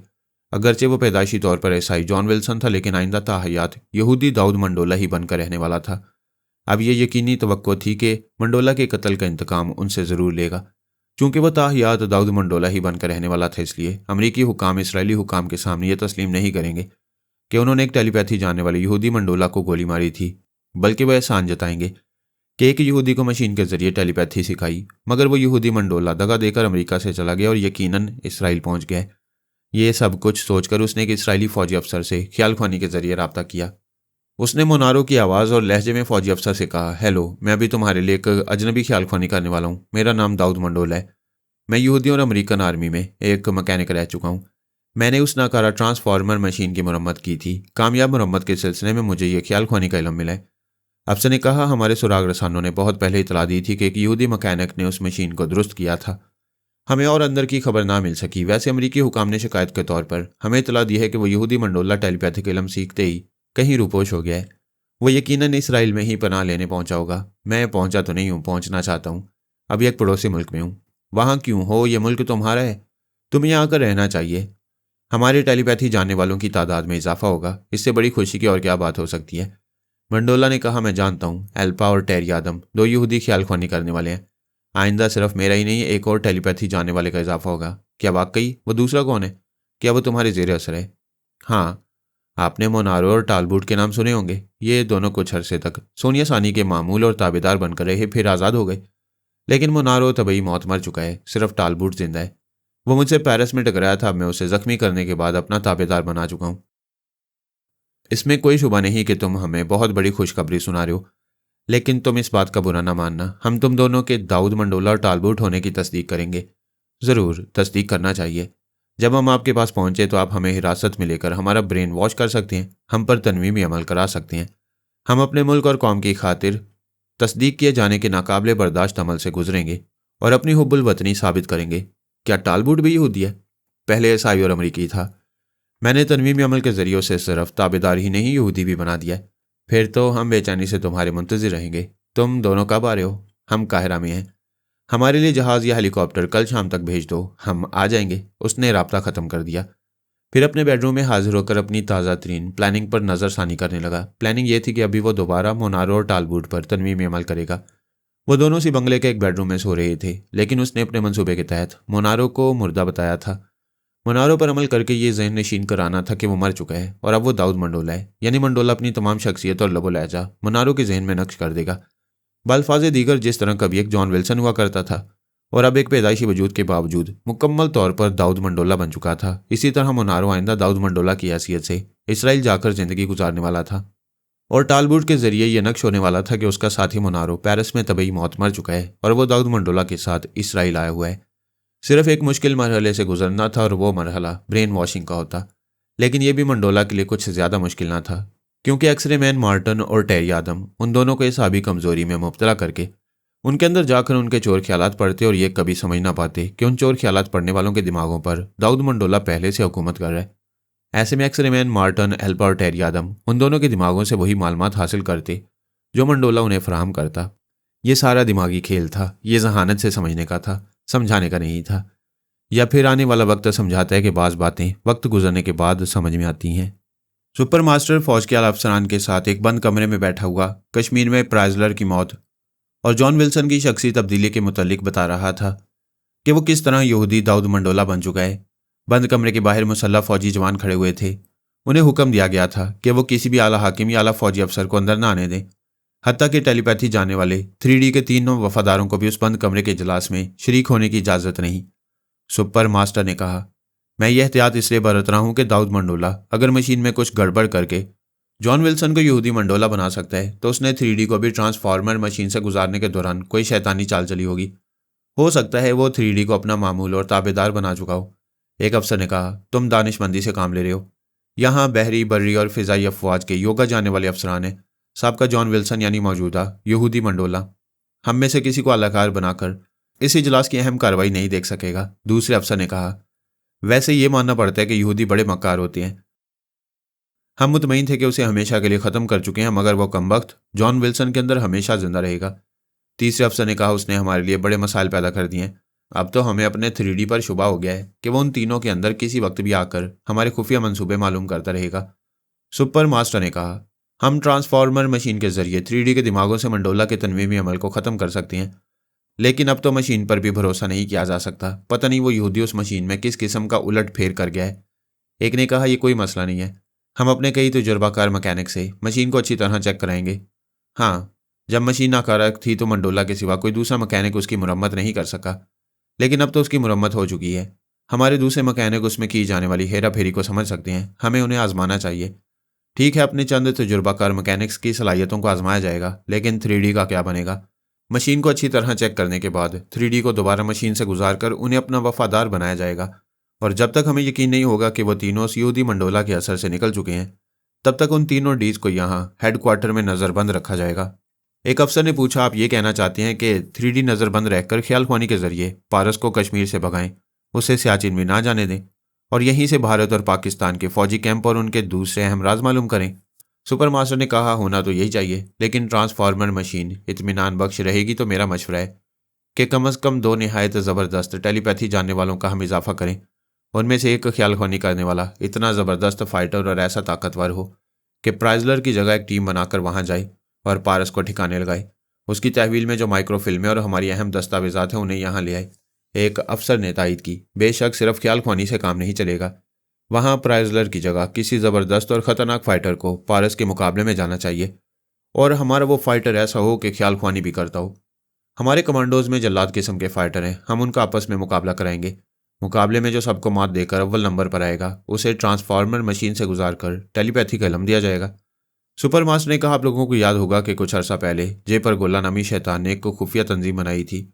उसने जैरी और थर्माल को भी ट्रैप करके अपना ताबेदार बना लिया था। एक ने कहा, हमें याद है, भला उस शैतान जयपर गोला को कैसे भुलाया जा सकता है? उसने तो ख्याल खोनी करने वाली तेज़ो तर्रार मरीना को भी अपनी मामूला बना दिया था, लेकिन वह तिलबैब जाकर फंस गया। यहूदी खुफिया तंजीम ने उसे वहाँ कैद कर लिया, और हमने उसकी तंजीम के डॉक्टर और साइंसदान डी सूजा को और उसके पहलवान बॉडीगार्ड डी क्रोसो को यहाँ सलाखों के पीछे फेंक दिया। सुपर मास्टर ने कहा, मैं उसी पहलवान बॉडीगार्ड डी क्रोसो की बात कर रहा हूँ। उसका कद तकरीबन 6.5 फुट है, जिस्म फौलादी है, ऐसा पहाड़ है कि उसके सामने पारस चूंटी बन जाएगा। मेरा मशवरा है कि उसे भी कमांडोज के मुकाबले में शरीक किया जाए। अगर वो काम का निकला तो हम मशीन के जरिए उसे अपने मुल्क का वफादार और अपना ताबेदार बना देंगे। ठीक है, तुम्हारे मशवरे को हम मानते हैं। अभी तुमने कहा है कि मशीन के जरिए 2 ख्याल ख्वानी करने वालों का इजाफा किया जाए, ये बताओ कि दूसरा क्यों ज़रूरी है? सुपर मास्टर ने कहा, एक ही काफ़ी है। हम ज़्यादा ख्याल ख्वानी करने वाले पैदा करके बाद में पछताते हैं। सुपर मास्टर ने कहा, इंदा ना पछताने के लिए मैं दूसरा एक शातिर ख्याल ख्वानी करने वाला चाहता हूँ। उसका काम सिर्फ ये होगा कि वो बड़ी चालाकी से हमारे साहब का बिछड़े हुए ख्याल ख्वानी करने वालों को पकड़ कर वापस लाएगा, और हम उन सबको तनवीमी अमल के या मशीन के जरिए अपना अटल ताबेदार बनाएंगे। तमाम अफसरान ने सुपर मास्टर की तायद की, वो दुरुस्त कह रहा था। सोनिया सानी वहाँ से जाते वक्त टेलीपैथी जाने वाले मुनारो और टालबूट को ले गई थी। फिर पता चला कि सानी ने जय मॉर्गन को भी ट्रैप करके बाबा साहब के दायरे में पहुंचा दिया। एल्पा ने टेरी आदम को अगवा किया था। जयपर गोला ने जैरी और थर्माल को गुलाम बना लिया था। ऐसे कितने ही मशीन के पैदा करदा अमरीकी ख्यालख्वानी करने वाले थे जिन्हें एक नई हिकमत अमली से वापस लाया जा सकता था। एक आला अफसर ने कहा, अगर ऐसा हो जाए तो हमें मशीन के जरिए मजीद टेलीपैथी जानने वाले पैदा करने की ज़रूरत नहीं पड़ेगी। हम जिन्हें ट्रैप करके लाएंगे वो हमारे ही अमरीकी वफादार होंगे। दूसरे अफसर ने कहा, मगर हम अपनी दानिस्त में बहुत चालाक शिकारी का इंतखाब करते हैं और वह फरहाद और उसके बेटों के सामने जाकर काट का उल्लू बन जाता है। सुपर मास्टर ने कहा, इस बार आप मेरे इंतखाब पर भरोसा करें। हमारे मुल्क का एक निहायत ही ज़हीन शतरंज का खिलाड़ी पिछले 3 बरसों से शतरंज का आलमी चैंपियन है। तो मिस्टर माइक हरारे की बात कर रहे हो? जी हाँ। अगर हम माइक हरारे को टेलीपैथी का इल्म दें और उसे अपना ताबेदार बनाकर रखें तो वह हमारे बिछड़े हुए एक एक टेलीपैथी जानने वाले को पकड़कर वापस ले आएगा। सब ने माइक हरारे जैसे शातिर के इंतखाब को तस्लीम किया। फिर वो बंद दरवाजे से निकलने के बाद बड़ी राजदारी से खुफिया मंसूबों पर अमल करने लगे। पहले उन्होंने 3D के डी क्रेन, डी मोरा और डी हार्वे का ब्रेन मशीन के जरिए वॉश किया और उन्हें फिर से अपना ताबेदार बनाया। उनके कई तजुर्बाकार मैकेनिक ट्रांसफार्मर मशीन को अच्छी तरह चेक करके इत्मीनान करते रहे। इन मसरूफियात के दौरान जल्लाद किस्म के कमांडो से डी क्रोसो का मुकाबला जारी रहा। आखिर डी क्रोसो सब पर बाजी ले गया। सुपर मास्टर और तीनों फौज के अफसरान ने मुतमईन होकर डी क्रोसो और माइक हरारे को ट्रांसफार्मर मशीन से गुजारा। मशीन के मुख्तलिफ मराहिल से गुजार कर उन्हें टेलीपैथी का इल्म भी दिया और मुल्क को कौम का वफादार बनाने के अलावा उन्हें तीनों फौज के आला अफसरान का ताबेदार भी बना दिया। इन तमाम मराहिल से गुजरने के बाद सुपर मास्टर और तीनों फौज के अफसरान का इजलास फिर बंद कमरे में हुआ। इस बार इजलास में डी क्रोसो और माइक हरारे का इजाफा हुआ। वह सब डी क्रोसो को बता रहे थे कि पारस ने किस तरह प्राइजलर और उसकी टीम को उनके मकासद में नाकाम बना दिया था। आइंदा डी क्रोसो को एक टीम बनाकर पारस के मुकाबले पर जाना है। फिर उन्होंने साबका तमाम अमरीकी टेलीपैथी जानने वालों के नाम लिखे और वह फहरिस्त माइक हरारे के हवाले करते हुए कहा, अब तुम जहानत से चालें चलो और उन सबको यहाँ वापस लाओ और साबित करो कि वाकई तुम शातिर हो। माइक हरारे थोड़ी देर तक फहरिस्त को पढ़ता रहा और सोचता रहा, फिर बोला, एल्पार मंडोला जैसे जितने यहूदियों ने हमारी ट्रांसफार्मर मशीन से इल्म हासिल किया वो सब इसराइल गए हैं। इस फहरिस्त में तीसरा और चौथा नाम जेरी और थलमाल का है। आप उनके मुतल्लिक मालूमात फराहम करें। तिलबैब में हमारे एक जासूस ने जय परगोला से मालूम किया है कि वह दोनों परगोला के अमल से आज़ाद होकर इटली की गॉड मदर ट्रीसा की 2 जवान बेटियों पर आशिक हो गए हैं। आप शायद उन्हीं के साथ रहती हैं। ये मालूम नहीं हो सका कि वो आजकल कहाँ हैं। माइक हरारे ने पूछा, आप गॉड मदर ट्रीसा के बारे में कुछ बताएं। गॉड मदर के बेटे का नाम वॉन लोइन है। उसने इंसानी अक्स को एक जगह से दूसरी जगह मुंतकिल करने के कैमरे और दूसरे आलात तैयार किए हैं। ट्रीसा की पहली बेटी का नाम मामिला है। उसने वकालत पास की है। दूसरी बेटी मैक्सी ने मेडिकल साइंस में डिग्री हासिल की है। तीसरी बेटी अनालाना स्कॉटलैंड यार्ड से सुराग रसानी की ट्रेनिंग हासिल कर चुकी है, लेकिन वो अपने घर वालों को छोड़कर आदिल नामी एक जवान के साथ बाबा साहिब के दायरे में चली गई है। क्या वो इंसानी अक्स मुंतकिल करने वाले आलात वॉन लोइन के पास हैं? यकीनन उसके पास होंगे। वो खुद आलात तैयार कर लेता है। उसने पिछले दिनों इन आलात के जरिए तिलबैब में बड़ी हलचल मचा दी थी। शातिर माइक हरारे सर झुकाकर सोचने लगा। डी क्रोसो ने सुपर मास्टर से कहा, मैंने पारस के मुतल्लिक बहुत कुछ सुना है, मगर अब दुनिया वाले उसके बारे में कुछ नहीं सुन सकेंगे। मैं उसकी गर्दन की हड्डी तोड़ दूंगा। हमें यकीन है तुम ऐसा कर सकोगे। तुम जान पर खेल जाने वाले गोरीला फाइटरों की एक टीम बनाओ और कश्मीर के लिए रवाना हो जाओ। तुम्हें कश्मीर, लद्दाख, कराकुरम, बल्तिस्तान और सियाचिन के मुतल्लिक तमाम तफसीली मालूमात और नक्शे फराहम किए जाएंगे। माइक हरारे ने पूछा, क्या यह ज़रूरी है कि मिस्टर डी क्रोसो वहां जाकर पारस से मुकाबला करे और उसकी गर्दन तोड़ दें? आपकी मंजिल पारस नहीं, सियाचिन का इलाका है। एक आला अफसर ने कहा, मिस्टर माइक हरारे, ये मामला मिस्टर डी क्रोसो का है। तुम सिर्फ अपने मामलात पर तवज्जो दो। हमें अपने बिछड़े हुए और गुमशुदा टेलीपैथी जानने वालों की ज़रूरत है। माइक हरारे ने कहा, मैं शतरंज का खिलाड़ी हूँ, नई और चौंका देने वाली चालें चलता हूँ। मैं जिस अंदाज में खेल शुरू करना चाहता हूँ उससे मिस्टर क्रोसो को फ़ायदा पहुँचेगा। सब ने उसे दिलचस्पी और सवालिया नज़रों से देखा। वो बोला, अगर दुश्मन को जहानत से मारा जा सकता है तो लाठी नहीं चलाना चाहिए। अगर हम गॉड मदर के बेटे वॉन लोइन से इंसानी अक्स मुंतकिल करने के आलात हासिल कर लें तो उन आलात के जरिए पाकिस्तान और भारत के कैंप और फौजी राज मालूम कर सकते हैं। सब ने एक दूसरे को देखा। ये आसानी से समझ में आने वाली बात थी, मगर किसी का ध्यान अक्स मुंतकिल करने वाले आलात की तरफ नहीं गया था, शायद इसलिए कि वालात उनकी दस्तरस से दूर थे। माइक हरारे ने कहा, आप सिर्फ इतनी मालूमात हासिल कर लें कि गॉड मदर और उसका बेटा वॉन लोइन कहाँ है, या फिर उनकी आवाज़ों के कैसेट या तस्वीरें हासिल कर लें। बाकी शतरंज की बाजी मैं खेलूंगा। ये मालूम करना मुश्किल ना था। गॉड मदर ट्रीसा और उसके बेटे बेटियों की तस्वीरें इटली के तमाम पुलिस और इंटेलिजेंस डिपार्टमेंट में थीं। सुपर मास्टर ने इटली के आला हुकाम से रब्ता किया। फिर उन हुकाम की रजामंदी से ऐसे इंतजाम किए कि सैटेलाइट के जरिए माइक हरारे और डी क्रोसो ने टीवी स्क्रीन पर गॉड मदर और उसके बेटे बेटियों की तस्वीर मुख्तलिफ जावियों से देखी और उन्हें अपने कैसेट में रिकॉर्ड कर लिया। माइक हरारे ने वो तस्वीर देखने से पहले डी क्रोसो से कहा था कि उन्हें देखते उसकी आंखों में झांक कर उनके अंदर पहुंचने की कोशिश न करे। डी क्रॉसो ने कहा, मैं सिर्फ सुपर मास्टर का ताबेदार हूं, तुम मुझे हदायत और मशवरे ना दिया करो। हरारे ने मुस्कुराकर कहा, आप एक फौलादी इंसान हैं, अगर चाहें तो मेरा लहू मेरे जिस्म से निचोड़ सकती हैं। मैं आपसे बड़ा बनकर आपको मशवरा नहीं दे रहा हूं। अगर आप भी मुझे अकल की बातें समझाएंगे तो मैं उन पर अमल करूंगा। तुम मुझे अकल की बात क्या समझा रहे हो? क्या यही कि गॉड मदर के बेटे और बेटियां सांस रोक लेती होंगी? हाँ, मैं यही समझता हूं। हमें मोहतात रहकर यह कभी जाहिर नहीं करना चाहिए कि अमेरिका में हम दो ख्याल ख्वानी करने वालों का इजाफा हो गया है। एक आला अफसर ने पूछा, बेशक। डी क्रॉसो, खुद को रूपोश रखोगे तो दुश्मनों से महफूज रहोगे। डी क्रॉसो ने कहा, आप लोगों का हुक्म सार आंखों पर। इतनी अकल मुझ में भी है कि वॉन लुइन और उसकी बहनें जवान हैं, सेहतमंद भी होंगी और पराई सोच की लहरों को महसूस कर लेती होंगी, लेकिन उनकी माँ यानी गॉड मदर तो बूढ़ी हो चुकी है। क्या वह बुढ़ापे में सांसें रोक सकेगी? हरारे ने कहा, तुम जबरदस्त पहलवान हो और मैं शातिर हूं। मैं बिसात के मोहरों के हर पहलू पर नजर रखता हूं। तुम ये भूल रहे हो कि टेलीपैथी जानने वाले जेरी और थर्माल उस बूढ़ी गॉड मदर पर अमल करके उसके दिमाग को लॉक कर सकती हैं। क्या ऐसा नहीं हो सकता? डी क्रॉसो फौरन ही कोई जवाब ना दे सका, फिर हिचकिचाते हुए बोला, मैं इतना नादान नहीं हूं। यह समझ सकता हूं कि उनके टेलीपैथी जानने वाले ऐसा कर सकते हैं, मगर यह भी हो सकता है कि गॉड मदर शराब पीती हो और कोई नशा। सुपर मास्टर ने हाथ उठाकर उसकी बात काटते हुए कहा, तुम फर्ज कर रहे हो कि वो शराब पीती होगी, लेकिन सिर्फ ऐसा सोचकर उसके दिमाग में जाओगे और नाकाम रहोगे तो गोया दुश्मनों को एक टेलीपैथी जानने वाले की आमद से आगाह करोगे। मैं हुक्म देता हूं कि आइंदा किसी भी मामले में मिस्टर माइक हरारे से पहले मशवरा लिया करो, फिर अमल करो। डी क्रॉसो को अपनी इंसल्ट का एहसास हुआ, मगर वह सरे तस्लीम खम करते हुए बोला, अगर गॉड मदर, उसकी औलादें और उसकी टेलीपैथी जानने वाले सभी सांसें रोक लेते हैं तो फिर ताकत का इस्तेमाल करके उन्हें जख्मी करना होगा, या किसी दवा या इंजेक्शन के जरिए उन्हें सभी कमजोरियों में मुब्तला करना होगा।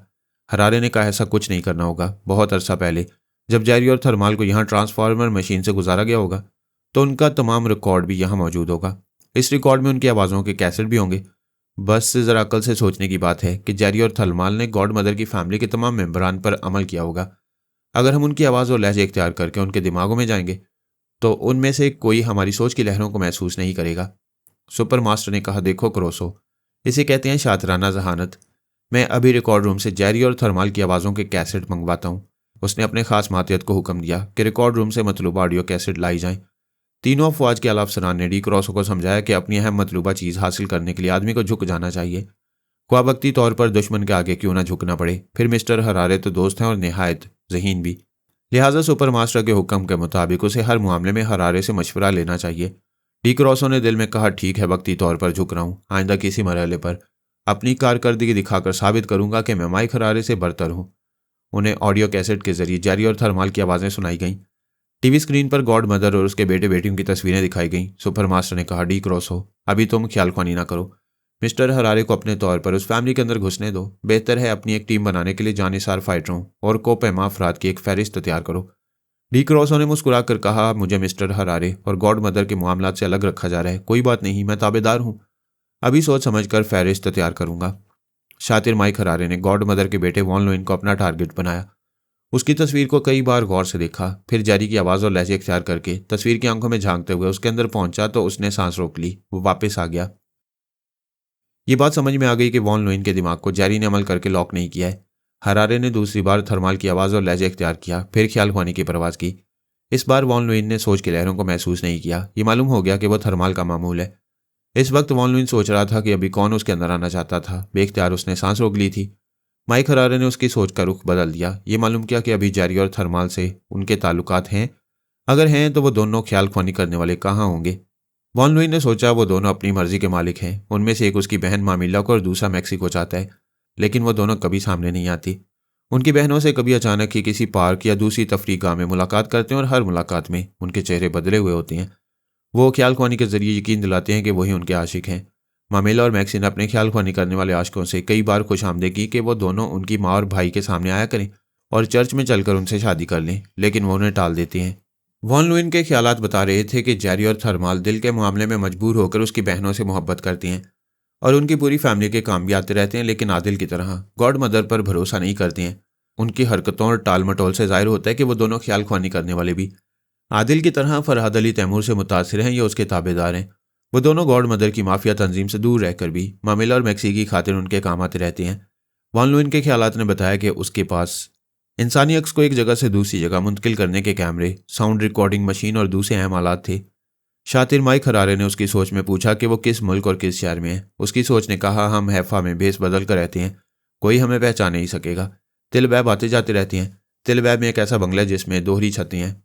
उन छतों के दरमियान आदिल ने कंजूस अरबपति यहूदी से करोड़ों डॉलर के हीरे जवाहरात और करोड़ों पाउंड के नोट लेकर उन्हें वहां छुपा रखा है और गॉड मदर को इजाज़त दी है कि ये बेइंतहा दौलत अगर वह ले जा सकती है तो वहां से ले जाए। लेकिन दौलत हासिल करते वक्त वो अपनी औलाद के साथ अगर किसी मुसीबत में फंस गई या इसराइली इंटेलिजेंस वाले उसे और उसके बेटे बेटियों को गिरफ्तार करके आहनी सलाखों के पीछे पहुंचा देंगे तो आदिल पर इसकी जिम्मेदारी आयद नहीं होगी। आदिल ने गॉड मदर को बेइंतहा दौलत दी थी, लेकिन गॉड मदर और वॉन लुइन हजार तदाबीर के बावजूद उसे हासिल नहीं कर सकते थे। जेरी ने ख्यालख्वानी के जरिए गॉड मदर से कहा था, हमारी टेलीपैथी और तुम्हारी अक्स मुंतकिल करने वाली तकनीक के जरिए वो दौलत किसी तरह हासिल की जा सकती है, लेकिन उसे इसराइल से बाहर पहुंचाना एक मसला है। वो हीरे और जवाहरात नायाब और निहायत कीमती हैं। उन्हें छुपा कर ले जाना अगरचे नामुमकिन नहीं है, लेकिन मुश्किल ज़रूर है। गॉड मदर ने कहा, मुश्किल क्यों है? तुम और थर्माल एयरपोर्ट के कस्टम्स के अफसरान के दिमागों पर कब्जा जमा कर ये बेइंतहा दौलत यहाँ से पार कर सकते हो। बेशक हम ऐसा कर सकते हैं, लेकिन दूसरे पहलुओं पर भी गौर करो। यहाँ यहूदी टेलीपैथी जाने वालों की कमी नहीं है। वो गैर मुल्की जासूसों और खुफिया एजेंटों को ताड़ने के लिए अक्सर एयरपोर्ट के कस्टम्स और पुलिस अफसरान के अंदर आते जाते रहते हैं। वॉन लुई ने कहा, हम मानते हैं कि ऐसे वक्त उन अफसरान के दिमागों में ख्यालख्वानी करने वाले पहचाने जा सकते हैं, लेकिन सहूलत से मुनासिब वक्त का इंतजार करते हुए उन अफसरान के ख्यालात पढ़े जाएं और खामोशी से मालूम किया जाए कि यहूदी टेलीपैथी जानने वाले उनके अंदर कब और किन हालात में आते जाते रहते हैं तो कुछ मुश्किलात आसान हो जाएंगी। गॉड मदर ने कहा, तुम दोनों रफ्ता रफ्ता उन अफसरान पर मौका देखकर तनवीर में अमल करते रहो और यूं एक एक करके एयरपोर्ट के तमाम अमले को अपना मामूल और ताबेदार बना लो। फिर रास्ते में कोई रुकावट नहीं रहेगी। किसी दुश्मन टेलीपैथी जानने वाले को भी शुबा नहीं होगा और तमाम दौलत उनके आबाई वतन इटली पहुंच जाएगी। जेरी और थर्माल मेरे एहसानमंद थे, क्योंकि मैंने उन्हें जेपर गोला के जादुई तनवीर में अमल से निजात दिलाई थी और हस्बे दस्तूर जनाब तबरेज़ी साहब की हदायत के मुताबिक आज़ाद छोड़ दिया था। आज़ादी के बावजूद वो कहते थे कि पहले मेरे और मेरी फैमिली के काम आएंगे, फिर दूसरे मामलात से दिलचस्पी लेंगे। इन दिनों वो बारी बारी फरहाना और साजिद के पास 4 घंटे रहा करते थे, फिर मामेला और मैक्सी की खातिर गॉड मदर के काम आते थे।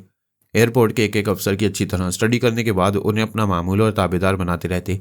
शातिर माइक हरारे ने सुपर मास्टर के पास आकर गॉड मदर, जेरी और थर्माल के मुतल्लिक बताया। फिर मास्टर ने पूछा, इन हालात में तुम्हारी शतरंजी जहानत क्या कहती है? वो बोला, मेरे लिए वॉन लुइन अहम है। अभी मैं उसके अंदर रहकर अक्स मुंतकिल करने वाले आलात के एक एक फंक्शन को अच्छी तरह समझ रहा हूँ। उनके पास इन तमाम आलात के 2 सेट हैं। एक सेट उसके पास हैफा में है, दूसरा सेट इटली के शहर रूम में उसकी रिहाइशगाह के अंदर छुपा कर रखा गया है। ये तुम आसानी से मालूम कर लोगे कि वो कहाँ और किस अलमारी में छुपा कर रखा गया है। जी हाँ, मैंने उस अलमारी का लॉक नंबर भी मालूम कर लिया है। अब आप इटली में अपने सफ़ीर से इस मामले पर फ़ोन के जरिए गुफ्तगू करें और उसे बताएं कि मैं उसके दिमाग में रहूँगा और मुझे रूम में 2-4 निहायत ज़हीन और तजुर्बाकार सुराग रसानों की ज़रूरत पेश आएगी। तुम वाकई शातिर हो। गॉड मदर, वॉन लुइन और उनके ख्याल ख्वानी करने वालों से छेड़छाड़ किए बगैर अक्स मुंतकिल करने वाले आलात रूम की रिहाइशगाह से हासिल कर लोगे। मैं इन आलात को हासिल करने के बाद अपने आदमियों से कहूँगा कि वो उन्हें यहाँ लाएं और ऐसे ही दूसरे आलात तैयार करें। ऐसा करना एहतियातन लाजमी है। अगर आलात का एक सेट या एक पुर्जा भी गुम हो जाएगा तो हम दूसरे पुर्जे इस्तेमाल कर सकेंगे। मैं तुमसे बहुत खुश हूँ। तुम अपनी जहानत से जो चाहो करो, मैं हर तरह तुमसे ताउन करता रहूँगा। हरारे ने 24 घंटों के अंदर रूम में अपने अमरीकी आलाकारों के जरिए गॉड मदर की रिहाइशगाह में डाका डाला। वॉन लुइन की अलमारी से वो तमाम आलात निकलवाई, फिर उन्हें वाशिंगटन पहुंचा दिया। वहां माहिरीन ने इन आलात का मुताला किया, एक एक पुर्जे के ड्राइंग तैयार किए। जिस तरह एंटीना के जरिए टीवी स्टेशन के प्रोग्राम टीवी स्क्रीन पर मुंतकिल किए जाते हैं, उसी तरह वॉन लुइन ने एक नन्हा सा लॉकेट तैयार किया था जिसके जरिए अक्स मुंतकिल करने वाले वीडियो कैमरे को ऑन करने के बाद उसके सामने जो भी शख्स होता था उसका अक्स उस जगह पहुंच जाता था जहां वह नन्हा सा लॉकेट हुआ करता था। इन तमाम तफसीलात को माहिरीन ने भी समझा और पारस के मुकाबले पर कश्मीर जाने वाले डी क्रोसो को भी अच्छी तरह समझाया। डी क्रोसो ने समझने के बाद कहा, वाकई इन आलात के जरिए सियाचिन में भारतीय और पाकिस्तानी आर्मी के कैंपों और उनकी नकलो हरकत को किसी भी टीवी स्क्रीन पर देखा जा सकता है और पारस का सुराग भी लगाया जा सकता है कि वह इन दोनों कहाँ है। माइक हराने ने कहा, इन आलात के जरिए जासूसी आसान हो गई है, ताहम एक मुश्किल है। इस सिलसिले में यह नन्हा लॉकेट बहुत अहम है। तुम ख्याल खोनी के जरिए किसी को आलाकार बनाकर इस लॉकेट को किसी फौजी खुफिया अड्डों तक पहुंचाओगे, तब उन अड्डों के मनाजिर को स्क्रीन पर देख सकोगे। हाँ, ये एक मुश्किल काम है। उन फौजियों के कैंपों और खुफिया अड्डों तक किसी की रिहाई मुमकिन नहीं है। पाकिस्तानी और भारतीय फौज के सिपाही हमारे किसी जासूस या आलाकार को दूर से देखते ही गोली मार देंगे। यहाँ तो वही सवाल पैदा होता है कि बिल्ली के गले में घंटी कौन बांधेगा? इस छोटे से लॉकेट को वहां तक ले जाकर कौन छुपा सकेगा? हराने ने कहा, जब शतरंज में चाल फंस जाती है और जवाबी चाल चलने के रास्ते मसदूद हो जाते हैं तभी जहानत अपने गुल खिलाती है। ऐसे वक्त जिसकी जहानत गुल खिलाती है वही शतरंज का कामयाब खिलाड़ी तस्लीम किया जाता है। डी क्रॉसो ने कहा, सियाचिन ग्लेशियर 20,000 फुट की बुलंदी पर है। वहां कोई इंसानी बस्ती नहीं है। वहां गहरी दबीज बर्फ की चमकती हुई सफेदी के सिवा कुछ नजर नहीं आता। वहां पानी जम जाता है। डबल रोटियां, अंडे, सब्जियां और गोश्त वगैरह जमकर लोहे की तरह सख्त हो जाती हैं। ऐसी जगह वो फौजी किस तरह आग सुलगाती हैं और खाने पीने की चीज़ों को पिघलाकर पेट भरती हैं। बर्फानी ज़रात और सर्द हवाओं के बगोलों में वो किस तरह दिन रात जी रहे हैं और अपनी अपनी सरहदों की हिफाजत कर रहे हैं, ये वही जानती हैं। ऐसी जगह अक्सर मुंतकिल करने वाले लॉकहीड को पहुंचाना बिल्कुल ही नामुमकिन है। माइक हरारे मुस्कुराने लगा। डी क्रॉसो ने उसे नागवारी से देखकर सुपर मास्टर से कहा, ये मिस्टर हरारे ऐसे मुस्कुरा रहे हैं जैसे मैं कोई लतीफ़ा सुना रहा हूँ या बचकाना बातें कर रहा हूँ। आप ही बताएं, क्या वहां तक पहुंचना नामुमकिन नहीं है? सुपर मास्टर ने कहा, वो इलाका सिर्फ उन फौजियों के लिए मखसूस है जो कोपैमाई की तरबियत हासिल कर चुके हैं। वहाँ उन फौजियों के अलावा कोई नजर आए तो उसे गिरफ्तार कर लिया जाता है, फिर उसे इसलिए गोली मार दी जाती है कि वो वापस जाकर उन रास्तों और मोर्चों की निशानदेही ना कर सके। हरारे ने कहा, मैं जानता हूँ, वहाँ का दर्जा हरारत -40 दर्जे सेंटीग्रेड है। हमारा कोई हेलीकॉप्टर भी उधर नहीं जा सकता, क्योंकि बाज़ औक़ात 50 किलोमीटर फी घंटा की रफ्तार से चलने वाली सर्द हवाओं के बगोले हेलीकॉप्टर की परवाज़ में रुकावट बनती हैं। लेकिन एक पाकिस्तानी हेलीकॉप्टर जिसका नाम कोबरा है, उसने 45 किलोमीटर ग्लेशियर पर परवाज़ करके एक नई मिसाल कायम की है। मैं पूछता हूँ, पाकिस्तानी फ़ौज के हवाबाजों ने नामुमकिन को मुमकिन कैसे बना लिया और हम नामुमकिन को मुमकिन क्यों नहीं बना सकते? इस सवाल पर थोड़ी देर तक खामोशी छाई रही। फिर डी क्रॉसो ने कहा, तुम शतरंज में आलमी चैंपियन हो, बड़ी जहानत से चालें चलते हो।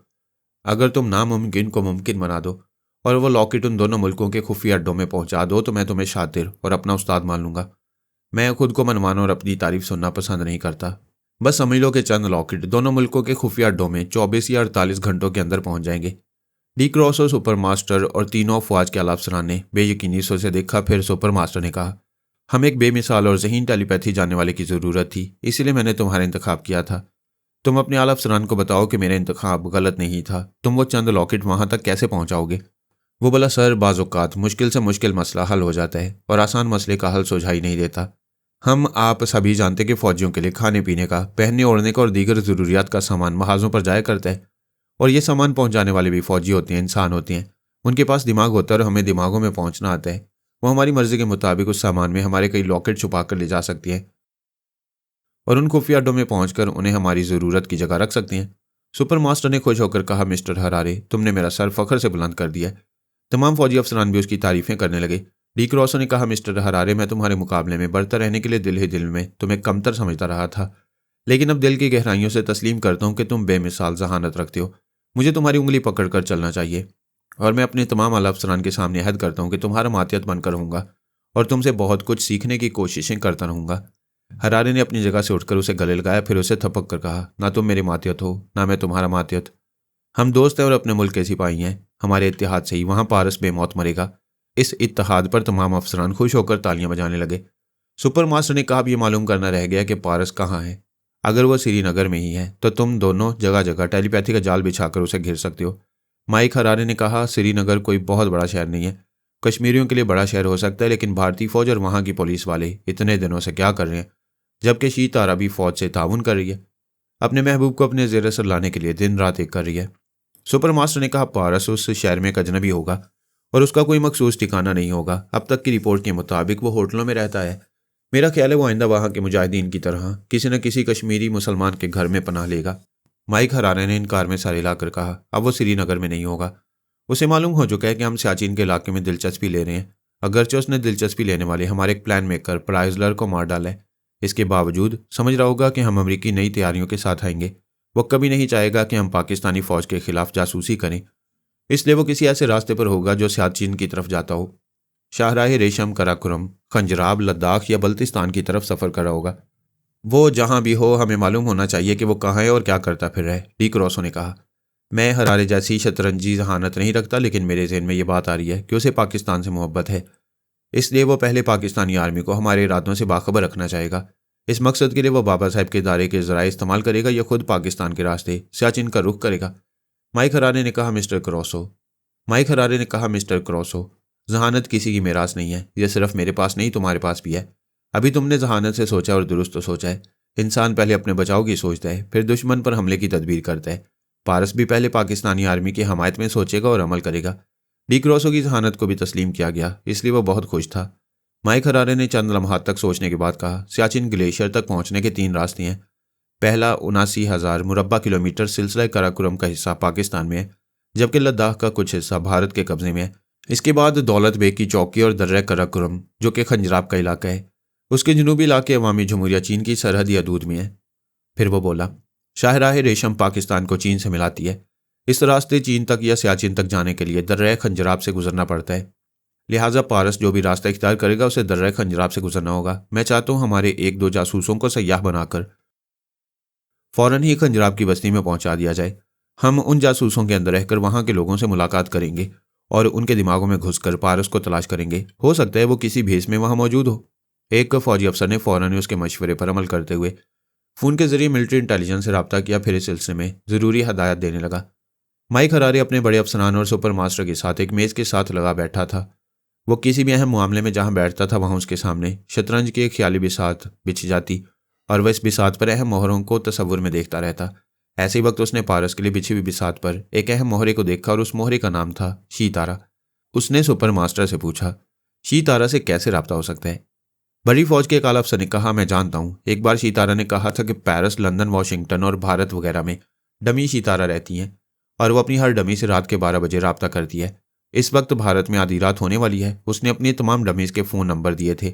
हम अभी भारत वाली डमी से कह सकते हैं कि असली शीतारा उसके पास आए तो वो हमसे ज़रूर बात कराए। उन्होंने हॉटलाइन पर भारत की डमी शीतारा से रब्ता किया। उन दिनों पूजा डमी शीतारा बनी हुई थी और कश्मीर से दिल्ली आ गई थी। रब्ता कायम होने पर दाई माँ ने रिसीवर उठाया, फिर पूछा, हेलो, कौन हो तुम? मैं सुपर मास्टर बोल रहा हूँ, मैडम शीतारा से बात करना चाहता हूँ। आप 10-15 मिनट के बाद उनसे गुफ्तगू कर सकते हैं। फ़ोन बंद कर दिया गया। सुपर मास्टर ने कहा, फ़ोन पर एक बूढ़ी सी आवाज़ सुनाई दी थी। उसने कहा, 15 मिनट के बाद शीतारा से गुफ्तगू हो सकती है। एक फौजी अफसर ने कहा, इसका मतलब है शीतारा की डमी से नहीं, उसकी किसी बूढ़ी मुलाजमा से आपकी गुफ्तगू हुई है। माइक हराने ने कहा, मैं दूसरे रिसीवर से सुन रहा था। आवाज़ बूढ़ी थी मगर जानदार और सेहतमंद थी। यानी शीतारा की डमी भी इस मामले में मोहतात है कि उसकी बूढ़ी मुलाजमा के दिमाग में भी कोई ना पहुंच सके। वैसे वो बूढ़ी सेहतमंद ना होती तब भी उसके दिमाग को लॉक किया जाता। दूसरी तरफ शीतारा ने दाई माँ से कहा, माँ जी, मैंने तुम्हें समझाया था कि सुरख रंग के फ़ोन की घंटी बजे तो तुम रिसीवर ना उठाया करो। दाई माँ ने कहा, तू पूजा से बहस में उलझी हुई थी इसलिए मैंने फ़ोन अटेंड कर लिया। इसमें हरज क्या है? कोई मेरे दिमाग में नहीं आ सकता। शीतारा ने कहा, यह मैं जानती हूँ, लेकिन ये नहीं चाहती कि किसी फ़ोन करने वाले को मेरी डमी के पास तुम्हारी मौजूदगी का इल्म हो। दुश्मन चालाक होते हैं। हमारे आसपास के किसी फ़र्द से या किसी चीज़ से हमारा सुराग लगा सकते हैं। फिर मैं यहाँ अपनी डमी की रिहाइशगाह में मजबूरन आई हूँ। वो इसलिए मजबूरन आई थी कि पूजा अचानक बीमार हो गई थी। एक डॉक्टर उसका इलाज कर रहा था। चूंकि पूजा से ज़ाती लगाव था इसलिए शीतारा उसकी मोहब्बत में उसकी तीमारदारी के लिए आ गई। 15 मिनट के बाद सुरख रंग के फ़ोन की घंटी बजने लगी। शीतारा ने वहां आकर सोफे पर बैठकर रिसीवर उठाने के बाद कहा, हेलो, मैं शीतारा बोल रही हूँ, डमी नहीं असली हूँ। मैं अपने मुल्क का नया सुपर मास्टर हूँ। बेहतर है तुम हमारे बर्री फौज के जनरल से गुफ्तगू करो, क्योंकि पहले भी कई बार तुम उनसे गुफ्तगू कर चुकी हो। फिर फौज के जनरल की आवाज़ सुनाई दी, हेलो शीतारा, कैसी हो? वो बोली, प्राइजलर की मौत ने बता दिया होगा कि मैं खैरियत से हूँ। पारस भी कहीं बखैरियत है। जनरल ने कहा, तुम अपने अल्फाज पर गौर करो। पारस भी कहीं बखैरियत है, इसका मतलब यह हुआ कि तुम 1000 तलाश के बावजूद उसे ना पा सकी। तुम्हारा अंदाजा है कि वो जहां भी है खैरियत से है। दरअसल मैंने अपने पारस को ढूंढ निकालने के लिए पिछले दिनों भारतीय फौज का सहारा लिया। मेरी सरकत से वो गलत फहमी में मुब्तला हो गया कि मैं उसे गिरफ्तार कराना चाहती हूँ। मेरे एक दोस्त माइक हरारे है, तुमने शतरंज के हवाले से उसका नाम सुना होगा। बेशक मिस्टर माइक हरारे बहुत ही ज़हीन शातिर हैं, पिछले 3 बरस से आलमी चैंपियन है। मिस्टर माइक हरारे की जहानत सिर्फ शतरंज की बिसात तक नहीं, जिंदगी के अमली मैदान में भी है। अगर तुम पारस तक पहुंचना चाहती हो तो मिस्टर हरारे की खिदमत हासिल करो। वो बोली, मशवरा बुरा नहीं है, लेकिन दुश्मन मशवरा दे तो उसके नेक मशवरे के पीछे खुदगर्जी छुपी होती है। बेशक मेरी भी एक अर्ज है। मैं चाहता हूं तुम पारस तक पहुंच जाओ और उसे पाकिस्तान और भारत के शुमाली हिस्सों से किसी दूसरी जगह ले जाओ, ताकि तुम लोगों के लिए सियाचिन तक पहुंचने का रास्ता आसान हो जाए। ज़रा गौर करो, हमारे एक फ़ायदा है तो तुम्हारे दोहरे फ़ायदे हैं। एक तो तुम्हें पारस मिलेगा और हमेशा तुम्हारे ज़ेर असर रहेगा। दूसरे ये कि वो सियाचिन के सिलसिले में तुम्हारे देश के खिलाफ ना कोई जासूसी करेगा, ना लद्दाख पहुंचकर तुम्हारी भारतीय फौज को नुकसान पहुंचा सकेगा। वो सोच में पड़ गई। अगरचे ये तय कर चुकी थी कि पारस को अपना ताबेदार नहीं बनाएगी, लेकिन उसे हासिल करना चाहती थी। फिर अपने देश को नुकसान पहुंचाना नहीं चाहती थी और दूसरी तरफ वो सुपर मास्टर या फौजी जनरल वगैरह पर भरोसा नहीं करना चाहती थी। वैसे ये बात दिल को लग रही थी कि शतरंज का आलमी चैंपियन एक गैर जानिबदार शख्स है और बेमिसाल जहानत का मालिक है। उससे एक बार बात की जा सकती है। जनरल ने कहा, तुम्हारी खामोशी बता रही है कि कश्मकश में हो। ऐसा करो कि मिस्टर माइक हरारे का मोबाइल नंबर नोट कर लो और मेरे मशवरे पर गौर करो। अगर मुझे एक फ़ायदा पहुंच रहा है और तुम्हें 2 फ़ायदे हासिल हो रहे हैं और हमारी नीयत में कोई फितूर नज़र नहीं आ रहा, तो एक बार मिस्टर हरारे से गुफ्तगू करो। हो सकता है वो तुम्हें इन मामलात के ऐसे पहलू समझाए जो तुम्हारी समझ में ना आ रहे हो। जनरल ने उसे फ़ोन नंबर और कोड नंबर बताकर राब्ता ख़त्म कर दिया। शीतारा ने रिसीवर रख दिया, फिर पूजा के बिस्तर के सिरे पर बैठकर बोली, अब कैसी तबीयत है? पूजा ने कहा, मैं ठीक हूँ, मगर आपके चेहरे से उलझन जाहिर हो रही है। वो लोग फ़ोन पर क्या कह रहे थे? वो लोग चाहते हैं कि मैं पारस के साथ ज़िंदगी गुजारूं और उसे सियाचिन में अपने भारतीय फौजियों तक ना पहुंचने दूं। दाइमा ने कहा, यह दानिशमंदाना मशवरा है। तुम्हें पारस से भी मोहब्बत है और अपने देश से भी। पूजा ने कहा, माँ जी, सिर्फ मोहब्बत से क्या होता है? दीदी पारस के पीछे इतना भाग रही हैं, फिर भी वो मेरी इतनी प्यारी दीदी से दूर भागता रहता है। दाइमा ने कहा, यह तेरी दीदी पहले काम बिगाड़ती है, फिर बिगड़ी बनाना चाहती है। पारस का कोई कसूर नहीं। उसने फौजियों को इसके पीछे लगाकर उसे बदजन कर दिया। अब वो इतनी जल्दी इस पर भरोसा नहीं करेगा। शीतारा ने कहा, माँ जी, अभी फ़ोन पर मुझे मशवरा दिया जा रहा था कि मैं शतरंज के एक आलमी चैंपियन से इस सिलसिले में बात करूं। वो कोई ऐसी चाल बताएगा कि मैं पारस तक पहुंच जाऊंगी। सुपर मास्टर तुम्हें पारस से मिलाना चाहते हैं तो इसमें उसका भी अपना कोई फ़ायदा होगा। ज़ाहिर है सभी अपना फ़ायदा देखते हैं। मेरी गुफ्तगू फौजी जनरल से हुई थी। उसने साफ लफ्ज़ों में कह दिया कि वो पारस को सियाचिन के रास्ते से हटाना चाहता है। उन अमरीकियों का फ़ायदा है तो उनसे ज़्यादा तुम्हें फ़ायदे पहुंच सकती हैं। बेहतर है कि हम अभी इस मामले में बहस न करें। बेटी, एक बार तू सालमी चैंपियन से बातें कर, देख तो सही वो कहता क्या है। शीतारा थोड़ी देर तक सोचती रही, फिर एक अजनबी आवाज़ और लहजे अख्तियार करके पूजा के दिमाग में आई तो उसने फ़ौरन सांस रोक ली, फिर कहा, दीदी, अभी मेरे अंदर कोई आना चाहता था। वो मुस्कुरा कर बोली, मैं आना चाहती थी या आजमा रही थी कि तुम बीमारी में पराई सोच की लहरों को महसूस कर सकती हो या नहीं। ओह दीदी, आप तो मुझे सगी बहन से ज़्यादा चाहती हैं। आपसे कह चुकी हूँ कि सिर्फ नज़ला और खांसी है, उसमें भी अफाका हो रहा है। सिर्फ बोलते वक्त आवाज़ ज़रा भारी हो जाती है। मैं तुझे इसलिए आजमा रही हूँ कि उस आलमी चैंपियन से मैं खुद बातें नहीं करना चाहती। बातें तुम करोगी, मैं तुम्हारे अंदर होंगी। हो सका तो उस आलमी चैंपियन के अंदर जाऊंगी। दाइमा फ़ोन उठाकर पूजा के सराहने ले आई। शीतारा ने रिसीवर उठाकर माइक हरारे का मोबाइल नंबर डायल किया, फिर रिसीवर पूजा को दे दिया। दूसरी तरफ सुपर मास्टर, माइक हरारे, डी क्रॉसो और फौजी अफसरान का खुफिया इजलास जारी था। मोबाइल फ़ोन पर इशारा मिलते ही माइक हरारे ने कहा, यह यकीनन शीतारा का फ़ोन है। आप तमाम हजरात बिल्कुल खामोश रहें। फिर उसने बटन कॉन करके पूछा, हेलो, कौन है? पूजा ने कहा, मेरा नाम शीतारा है। मैं मिस्टर माइक हरारे से गुफ्तगू करना चाहती हूँ। हरारे ने कहा, मिस शीतारा, आपकी आवाज़ सुनकर खुशी हो रही है। अभी थोड़ी देर पहले मुझे फ़ौज के एक अफसर ने इतला दी थी कि शायद आप किसी मसले पर मुझसे मशवरा चाहती हैं। ये तो मेरी खुशकिस्मती है। अगर आपके पुरखुलूस मशवरों से मुझे फ़ायदा पहुंचेगा तो मैं भी आपकी तरह खुद को खुश नसीब समझूंगी। मैं एक सच्चा और खरा इंसान हूँ, इसलिए खरी बात कहता हूँ कि फ़ी ज़माना कोई खुलूस से मशवरे नहीं देगा। उन मशवरों के पीछे उसका अपना भी कोई फ़ायदा ज़रूर होगा। क्या मैं पूछ सकती हूँ कि मुझे मशवरे देकर आप क्या फ़ायदा उठाएंगे? आप शायद ये जानती हैं कि मैं पैदाइशी अमरीकन हूँ। फौजी अफसर ने आपसे पहले मुझे जो इशारे दिए हैं, उसी बात समझ में आई है कि पारस नामी किसी नौजवान को आप दिलो जान से चाहती हैं, लेकिन वो आपकी दस्त रस में नहीं है। अगर मैं ऐसी कोई चाल चलूँ कि आप अपने महबूब को पालें और उसे अपने साथ ले जाएं, तो हमारे लिए सियाचिन तक पहुँचने के रास्ते आसान हो जाएंगे। रास्ते आसान हो सकते हैं, लेकिन पारस को उसकी मर्जी के बगैर कहीं ले जाना आसान नहीं। मैं अपनी टेलीपैथी और जहानत से सब कुछ आजमा चुकी हूँ। आप यकीनन ज़हीन हैं, इसलिए आज तक कोई दुश्मन आपकी परछाई तक नहीं पहुँच सका। वैसे कि आपने ये नहीं सोचा कि पारस को हिसाबी कमज़ोरी में मुब्तला करके आप उसे अपना ताबेदार बना सकती हैं। मैं आज से कुछ रोज़ पहले तक यही सोचती रही कि उसे फ़ौजियों के ज़रिए ज़ख्मी करके उसके दिमाग पर मुसल्लत हो जाऊंगी, उसे अपना गुलाम बना लूंगी। लेकिन 2 बार पारस की मौत की यकीन दहानी ने मेरे अंदर की औरत को झिंझोड़ कर रख दिया है। अब मेरी समझ में नहीं आता कि औरत जिसे चाहती है उसे गुलाम नहीं बनाती, बल्कि अपनी तरफ से खिदमत करके एक रूहानी खुशी महसूस करती है। हरारे ने कहा, तुम वाकई एक शौहर परस्त हिंदू नारी हो। तुमने अपना मजाज बदल लिया, ये बहुत अच्छा किया। लेकिन मर्द को भी अपनी औरत की खातिर अपने अंदर थोड़ी सी लचक पैदा करना चाहिए। तुम मेरे नेक मशवरे पर गौर करो। पहले तुम मनफी अंदाज में पारस को ताबेदार बनाना चाहती थी, लेकिन अब मस्बत अंदाज में उसे अपना मामूल बना सकती हो। वो बोली, नाक इधर से पकड़ो या उधर से, वो नाक ही होती है। एक मोहब्बत करने वाली अपने महबूब को अपना मामूल और ताबेदार कभी नहीं बनाएगी। तुम मेरे मशवरे को मेरे नुक्ता नज़र से समझो। हर औरत अपने मर्द को अपने काबू में रखना चाहती है और उसे अपनी बात मनवाना चाहती है। अगर तुम शॉपिंग के लिए पारस के पास जाना चाहो और वह बखुशी राज़ी हो जाए तो समझो वह एक महबूब ये शौहर की हैसियत से तुम्हें मान दे रहा है। अगर वह इनकार करता है, तुम्हारी शॉपिंग के शौक़ को ठुकराता है, तो गोया वो तुम्हारी कदर नहीं करता। मेरा मशवरा यह है कि वो तुम्हारे मुफाद को अपना मुफाद समझे, तो उसके दिमाग पर हुक्मरानी करने के बावजूद उससे ताबेदारी ना करो। और अगर वो तुम्हें या तुम्हारे देश को नुकसान पहुंचाना चाहे तो फ़ौरन उसे कंट्रोल कर लो। किसी को तुम्हारी सौकन बनाना चाहे तो फ़ौरन उसे अपने कदमों में झुका लो। और अगर सिर्फ तुमसे वफा करता रहे तो उसे गुलाम नहीं, अपने दिल और दिमाग का हाकिम समझती रहो। वो सोच में पड़ गई। भरा हुआ पिस्तौल रखने का मतलब ये नहीं कि किसी को गोली मार दो। हाँ, अगर कोई नुकसान पहुंचाना चाहे तब उस पर गोली चलाना लाजिम हो जाता है। इसी तरह पारस के दिमाग पर कब्जा जमाए रखने का मतलब ये नहीं होगा कि उसने महबूब को ताबेदार बना लिया। इसके बरक्स वो पारस के कदमों में रहेगी। हाँ, अगर वो बेवफाई करेगा, कोई सौकन लाएगा या उसके नुकसान को अपना नुकसान समझेगा, तब वो उसे अपना ताबेदार बनाए रखने में हक बजानिब होगी। माइक हरारे ने कहा, आपकी खामोशी बता रही है कि मेरा मशवरा पसंद नहीं आ रहा, या आप किसी तरह के तजब्जुब में पड़ गई हैं। वो जल्दी से बोली, ऐसी बात नहीं है। मेरा जहन तस्लीम कर रहा है कि आप मेरी भलाई के लिए ऐसे मशवरे दे रहे हैं कि मैं मस्बत अंदाज में पारस को कभी अपना ताबेदार नहीं समझूंगी। अलबत्ता उसे गुमराही से रोकने और दूसरी औरतों के पास जाने से उसे बाज रखने के लिए उसके दिमाग को अपने काबू में रखना चाहिए। मुझे खुशी है कि जिस नेक नियति से मैं मशवरे दे रहा हूँ उस नेक नियति को आप समझ रही हैं। मैंने सुना है कि आप एक आलमी शोहरत रखने वाले नजूमी बाप की बेटी हैं और ख़ुद आपको इल्म नजूम में महारत हासिल है। अगर मैंने सच सुना है तो आपके इल्म नजूम ने बताया होगा कि पारस से शादी होगी या नहीं। हाँ, शादी होगी। मेरे इल्म ने बताया है कि मैं उससे कतराती रहूंगी, लेकिन एक दिन उसकी दुल्हन बन जाऊंगी। क्या तुम्हारे इल्म ने बताया है कि तुम उससे क्यों कतराती रहोगी? हाँ, सितारे कहते हैं कि उससे शादी करने से पहले मेरा धर्म बदल जाएगा। मैं एक ब्राह्मण की बेटी हूँ, धर्म बदलने से पहले ही जान दे दूंगी। क्या इल्म नजूम की बातों को समझने में थोड़ी बहुत गलतियाँ नहीं होती?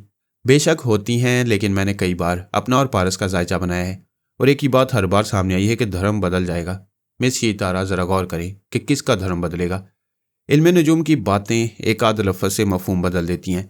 हो सकता है तुम्हारा धर्म ना बदले, पारस का बदल जाए। वो चौंक कर बोली, आप कैसे कह सकती हैं? आपकी बात मजबूर कर रही है कि मैं फिर एक बार अपना और पारस का जायचा अच्छी तरह देखूं। एक नहीं 1000 बार देखो, मगर ज़रा अक्ल से भी सोचो। अगर तुम उसके दिमाग पर हुक्मरानी करोगी और उसे अपने धर्म की तरफ माइल करोगी तो वो ताबेदार का इनकार नहीं करेगा। क्या धर्म या मज़हब बदलने वाली इल्म नजूम की बात पूरी नहीं होगी? मिस्टर हरारे, आपकी बातें दिल पर असर कर रही हैं और दिमाग भी तस्लीम कर रहा है कि अगर वो मेरा मामूल बना रहेगा तो मेरा धर्म नहीं बल्कि उसका मज़हब बदलेगा। मैं उसे सिर्फ अपना महबूब बनाकर रखना चाहती थी, लेकिन अब तो शादी भी कर सकती हूँ। वो मुसलमान शौहर नहीं, मेरा हिंदू पति बनकर रहेगा। अब आप पूरी तरह मेरे मशवरों को और मेरी नेक नियति को समझ रही हैं। मैं आपसे आधे घंटे बाद फिर रब्ता करना चाहती हूँ। क्या आप अपना कीमती वक्त मुझे देंगे? फ़िलहाल वक्त नहीं, हम दोनों एक दूसरे के लिए कीमती हैं। ताली दोनों हाथों से बजती है। उधर पारस आपका होगा तो इधर हमारा भी रास्ता साफ और हमवार होगा। ठीक है, आधे घंटे बाद आप ज़रूर रब्ता करें। पूजा ने रसीवर रख दिया। फिर सितारा ने कहा, दीदी ये तो वाकई आलमी चैंपियन है। अपने मुल्क के एक फ़ायदे के लिए आपको कितने फ़ायदे पहुंचा रहा है। हाँ, ये शख्स गैर मामूली जहानत का हामिल है। अगर मैं इसे किसी तरह अपना मामूल और ताबेदार बना लूँ तो ये मेरा वफादार रहकर मेरी बहुत सी उलझनें दूर करता रहेगा और मेरे दुश्मनों को अपनी जहानत से जेर करता रहेगा। क्या आप इसके दिमाग में गई थी? नहीं, इसकी बातें, इसका लहजा और इसकी जहानत कह रही है कि वो आम आदमी नहीं। वैसा नादान नहीं हो सकता कि किसी टेलीपैथी जाने वाली को अपनी आवाज़ सुनाकर उसके दाम में आ जाए। आपने आधे घंटे का वक्त क्यों लिया है? रात के 2 बज रहे हैं। तुम्हारी खैरियत मालूम करने आई थी। अब अपनी रिहाइशगाह में जाकर उससे बातें करूंगी, फिर नींद पूरी करूंगी। वो पूजा की पेशानी को चूमकर उसके सर पर हाथ फेरकर दाई माँ के साथ वहां से चली गई। दूसरी तरफ वाशिंगटन में दिन का वक्त था। एक बंद कमरे में उनका इजलास बदस्तूर जारी था। माइक हरारे के फ़ोन से एक खुसूसी स्पीकर मुंसलिक था, जिसके जरिए तमाम फौजी अफसरान, सुपर मास्टर और डी क्रोसो वगैरह पूजा की आवाज़ को सितारा की आवाज़ समझकर तमाम गुफ्तगू सुन रहे थे। राब्ता खत्म होने पर सभी माइक हरारे की तारीफें करने लगे। डी क्रोसो ने कहा, मिस्टर हरारे, तुम्हारा जवाब नहीं। तुमने बड़ी खूबसूरती से बातें बनाकर और सितारा की दुखती रगों को समझते हुए उसे अपनी तरफ माइल किया है। सुपर मास्टर और दूसरे फौजी अफसरान भी उसकी जहानत की दाद दे रहे थे, लेकिन हरारे गहरी सोच में डूबा हुआ था। एक अफसर ने पूछा, मिस्टर हरारे, कोई परेशानी की बात है क्या? वो बोला, बात परेशानी की तो नहीं है, अलबत्ता गौर करने की बात है। मुझसे पहले जनरल साहब ने सितारा से गुफ्तगू की थी। 15 मिनट के बाद मैंने उससे गुफ्तगू की। शायद आप लोगों ने तवज्जो नहीं दी। दोनों सिताराओं की आवाज़ में फ़र्क था। क्या वाकई? सबने चौंक कर उसे देखा। फिर एक अफसर ने कहा, तुम बराह रास्त रिसीवर से सुन रहे थे और हम उसे मुंसलिक स्पीकर से सुन रहे थे। तुमने वाज़ेह तौर से सुना है, तुम फ़र्क महसूस कर सकते हो? जनरल ने कहा, मैंने जिससे फ़ोन पर गुफ्तगू की थी उसके सिलसिले में यकीन से कह सकता हूँ कि वो असली सितारा थी।